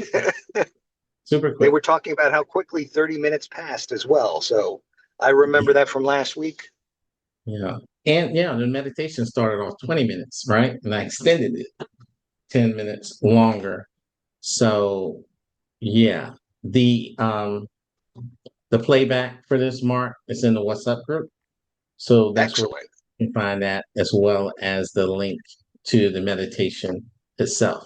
Mark, I saw a message come through on my phone saying he just signed up and we were like 45 minutes in. So Things kind of got in the way, so I don't want to derail the conversation here. But I'll connect with you. And actually, I'm not too far from you. I'm in Rockville, Bethesda, and I think you said you're Silver Spring. I'm in Gaithersburg. Oh, Gaithersburg. Hey, that's Yeah, about the same distance. yeah. Of course, it depends on the time of day. But yeah, yep. Yeah, that's pretty cool. Awesome. All right, I'm going to try to stick my head into group 5, and I'm going to be bringing you guys all back in about 2 minutes. So that's pretty much like if anybody had anything that was super interesting, you think the whole group would benefit from, or someone had a particular question. Well, I got a question. I was asking Jill about the significance of 67 feet. Can you tell me about? Yeah, why don't I ask me that question when we get into the big group? Okay, I bet thank you. everybody would like to know that. Okay. Can I make one comment from not your perspective, but 67 feet is very interesting when you think about scuba diving. The atmospheres, I think, are every 33 or 32 feet. So I wonder if there's any kind of connection with that. Probably Not my reasoning for it, but I like what you just said. I'm definitely going to research that. All right, Mark, taught me something. Yeah, I'm going to keep that up. Cool. I'll see you guys on the other side. Thanks, Will. All right. This, and I've actually been in a circle of psychics, and there was a point in my life where I was trying to hone in on my psychic ability, and the psychic that was working with me um, wanted to know if I could feel my loved one. And I sat there, and I swear to you, I felt a coolness that was Mhm. around the back of my neck. And so ever since then, whenever I out of the blue, I'll just feel like a cold coolness. Like I naturally think that's my loved ones, that's spirit. But it could be something as simple as, I'm oxygen.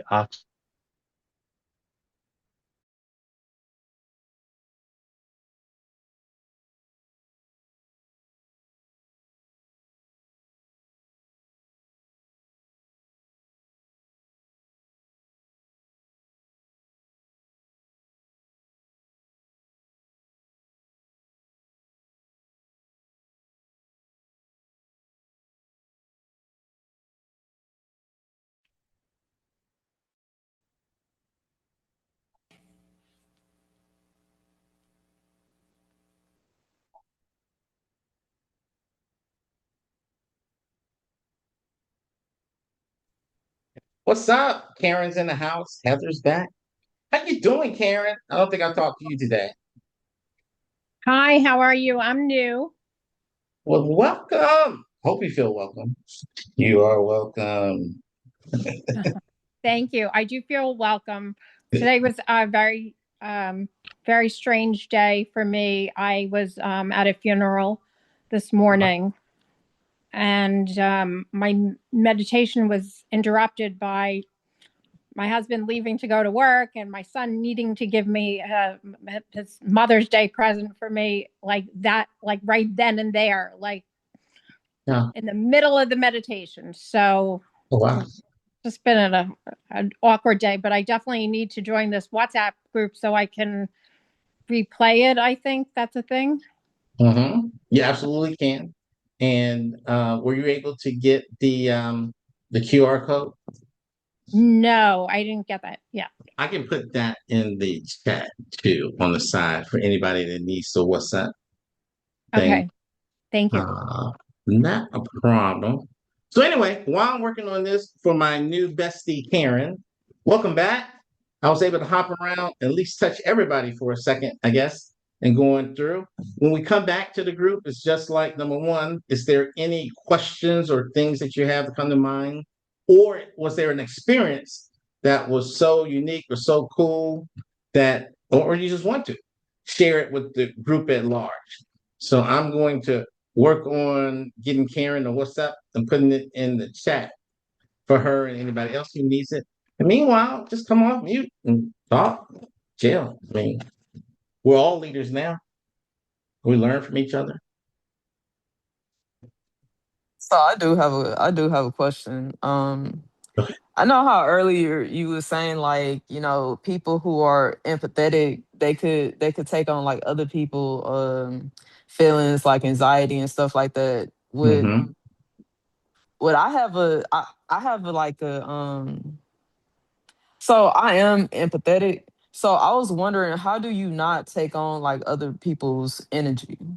Like, Okay, or how do you, like, reduce the amount of anxiety that you take in from somebody else? cool. So I'm saying this out of love. Don't think I'm like spiritually bougie or nothing, but I'm saying it so that you will know how to pronounce it. It's called an Mm, empath. Empath. empath. You Empath. are an empath. Now you can be empathetic. Empathetic just means he's on fire. Maybe I'll throw some water on him. An empath, Mm-hmm. you're actually feeling their feelings and you're taking it on. You, Shona, you are a empath. EMATH.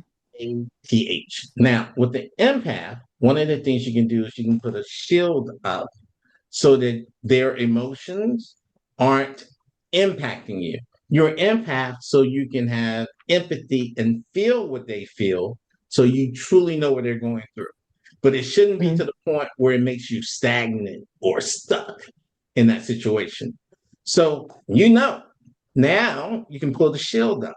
how you do that can happen in a variety of different ways. One technique I use is I imagine the sun goes into my chest, and then the moon goes into my chest. And then there's an explosion up that comes out the top of my forehead and circles my body around in a bubble. And then that bubble, I say nothing can penetrate the bubble other than love and light. And then I'm able to communicate with the person from that vantage. Sometimes I go into a crowd, right? And then I Mhm. put the bubble down so I can feel what someone's coming on. I'm like, oh, yeah, that's a funky aura. Put that bubble back up. And then I put that bubble back up to protect me from them. So it's one of the techniques you can do. When I first started off, because I'm like big on like Marvel comic type stuff, right? And Superman. Mhm. I used to say flame on from the Fantastic Four. You know, they had the torch. And I would say flame on, and then a bubble would just come around me. You have fun with it. So Yeah. what part of your personality you can put out, it really just comes down to the intent. I want this experience in life. I don't want that. And then you just push that out in terms of a bubble. Oh, thank you. You're welcome. Okay. Anybody else? Any comments, questions, things you learned? 67 feet. 67 feet. Sherry, I can always depend on you. Thank you. I am putting this in the chat group so everybody can see it. That is the link to the WhatsApp chat group. 67 feet. So for 3 years, I studied healing, and I studied healing under a lady who was a psychic, a medium, fantastic healer, things across the board. And when she wrote her book, she talked about how in meditation, she has discovered that 67 feet above everyone's head was like this river of love, of just loving divine emotion that comes through. So what she would do when she did meditation with people is that she would bring them up above their head 67 feet. Now, the deeper thing that I do when I get there, remember you change the wording for whatever connotations works for you. When I get to 67 feet, I say, Heavenly Father, I love you. And I know that you love me too. We are one. As a child of God, I ask, and then I say my intention if I want to heal someone, okay? Or I set my intention if I want to, my spiritual mastermind. So anybody that knows Napoleon Hill, Think and Grow Rich, he talks about a mastermind of people that can come to you and kind of guide you, like inspiration. I just made it a spiritual mastermind in the sense of what we did today. So, Sherry, that's where the 67 feet comes from. What you do when it comes to this, and especially if you're not someone that literally sees things, I don't literally see things. Anytime that you hear me say, I saw this, or my group came and they did this, there's something called a clair. It's like there's five basic ones, and then you can get jiggy with it and go off of it. But I am claircognizant. Claircognizant. That means I have such a strong knowing that it's as if it's like an impression is being made in me. So I literally don't see that. So we're used to this 3D world where you look around like, oh, I see my desk, I see my laptop, I see my mama, I see. But when you're in the spiritual world, it could be all black. It could be all a void for you, and you're really tapping into your senses. So that can throw people off too, especially if they're new to meditation. So I just wanted to put that out because as I was hopping around, that came out in discussion with one of the groups. Cool. Thank you. You're welcome, Sherry. Thanks for asking. Anybody else? So I have a question. Yes, sir. Sometimes when I be in a dream state, I can see myself from a different angle. Just like you might see yourself doing A, B, and C, and you were saying, well, why am I doing this? Or, how can I control my actions from doing that? So I wonder what's Oh, that's what you call it? Okay, because again, I had that a lot. And when I had the experiences, I'm not in control when I'm in a sleep state, but as soon as I wake up, I would say, or if I am in control, I'll be saying, I would have never agreed to that. You know what I'm saying? He said, how did this even come apart? And I would say, what? And you got to do this and do that. And he said, oh, no, no, no. And then sometimes, you get so, I could be behind myself watching me interact with something else. And I would be saying like, why, if it's me, how can I see myself doing this? I can see the back of my head, I can see the front and side, but yet I see the person who's supposed to be me interacting with somebody else. So I would just wonder what it was called. Okay. So there are three different things that can fit the description that you said. And it really comes down to your intent. So you have OBEs, out of body experience. You have astral traveling. That's when I leave my body. I go peep out my homie Heather and like, oh, hey, Heather, right? And then I'm able to come back, or I go to another galaxy, another universe. That's astral travel. Remote viewing is when I leave my body in order to go actually see something, to uncover something. The FBI, there's a movie with George Clooney in it, something about sheep or shepherds or whatever. They had this secret organization where they use psychics and mediums to spy on the Russians. So I trained with a gentleman that's at the Monroe Institute who was the first one that was in there. So that's called remote viewing.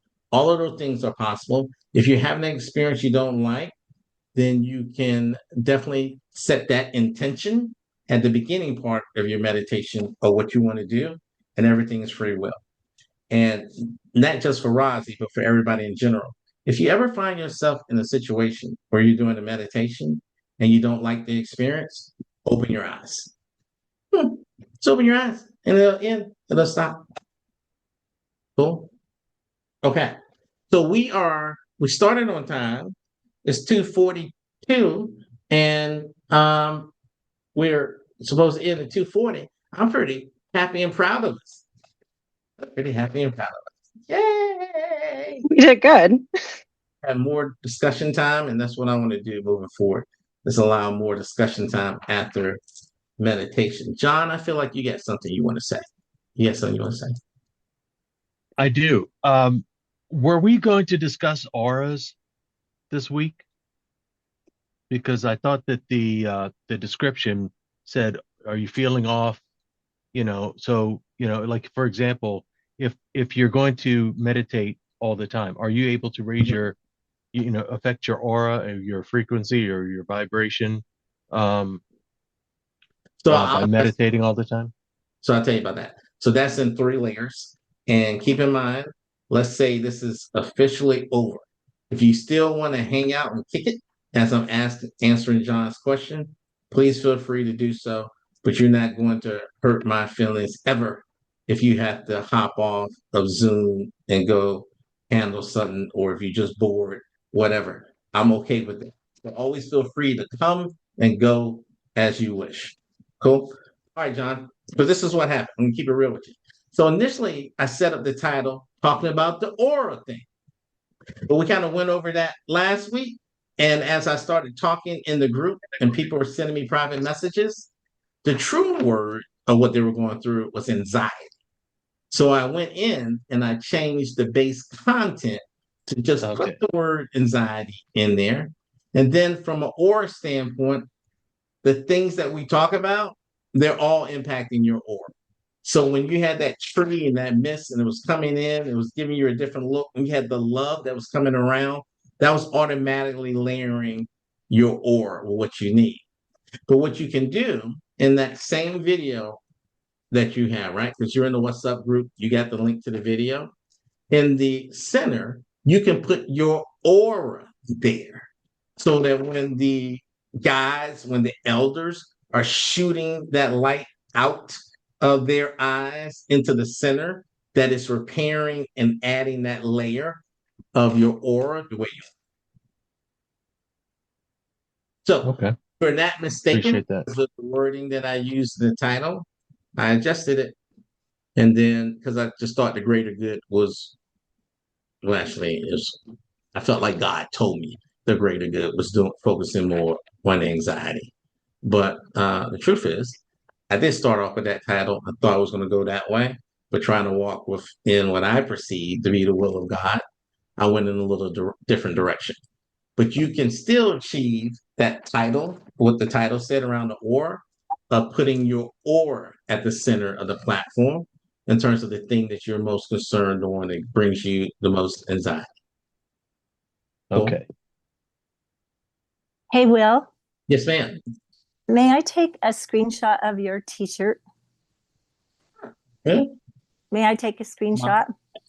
I got it. Thank you. That's a cute shirt. I love it. Thank you. I appreciate it. And thank you for the class, My pleasure. for the meeting. For those of you who had an opportunity to speak and talk to my mother, if you were in the group, keep in mind, I am her only child. So I do not walk on water. Okay. That's not a true thing. All right. Any story she told you probably is like 70% true. But keep in mind, she only got one. If I just didn't go to jail and then beat nobody up, then I would have been successful. She had no choice. She only had one. Poor thing. She actually wanted 7 boys. 7. That was her dream. That was her goal. She ended up just having me. So thank you, Mama, for hopping on. I want to thank all you guys for contributing your energy to the group today. I love you all. Mother's Day, the numbers were a little bit lower. I know next week is going to be high again, but I kind of feel like everything happens for a reason. So you guys have the experience and stuff. So when these other people come in, because this chat was bazillion, but I know next week it's really going to be bazillion. So I'm just grateful that you guys came because every one person adds to that group energy. Lisa, you got your hand raised. You want to say something? Yes, sir. I wanted to ask Will, so I know that you're very receptive and even seek out feedback. So I wanted to ask you, or Yeah. say actually, I like the double screen because I could see you as you present and also the slides. Yeah. But and this may be because, Will, because I'm joining from my phone instead of a laptop. I don't know. But because it was a split screen, the slides were so small, I couldn't see them. And I love taking screenshots, and I have a special folder that I keep all your slides in. So I'm wondering if we're going to keep going the split screen route, can the slides be sent in the WhatsApp later for us? Because I sometimes like to go back and review the slides. And so, yeah, I was just wondering about that. I'm sorry, it's Mary. I just wanted to say I had the same problem and I was on a laptop. I had a hard time seeing the screen part of the split screen. Okay. So It like automatically shrinks everything, Will. Mm-hmm. I mean that. So after the sessions, I normally watch the videos about 3 times so that I can see what you guys go through. Because when I put it up, I don't see nothing. Like nothing. I don't even see the split screen. All I see on my end is just the screen. So I appreciate you telling me that. And since you're not the only one too, then I have to figure out what to do about that. Maybe the split screen isn't the best thing to do, or but in terms of sending the slides out, I can definitely do that and put it in a WhatsApp group. The spiritual notes were supposed to be what that was for, but it's less work for me to just put the PowerPoint out there. I don't have to summarize nothing. So I like that, Lisa. Done. I proclaim that on this day of Mother's Day, the slides will be included in the WhatsApp chat. Yay. And maybe I need just less words on my PowerPoint so the people ain't squinting. I'll play with that too, but I'll look at both of them. Two beans? Thank you. My pleasure. All right. With that, then, everybody, peace out. I'm gonna Thanks, Will. have Thank breakfast. you. Thank Man, you. you're welcome.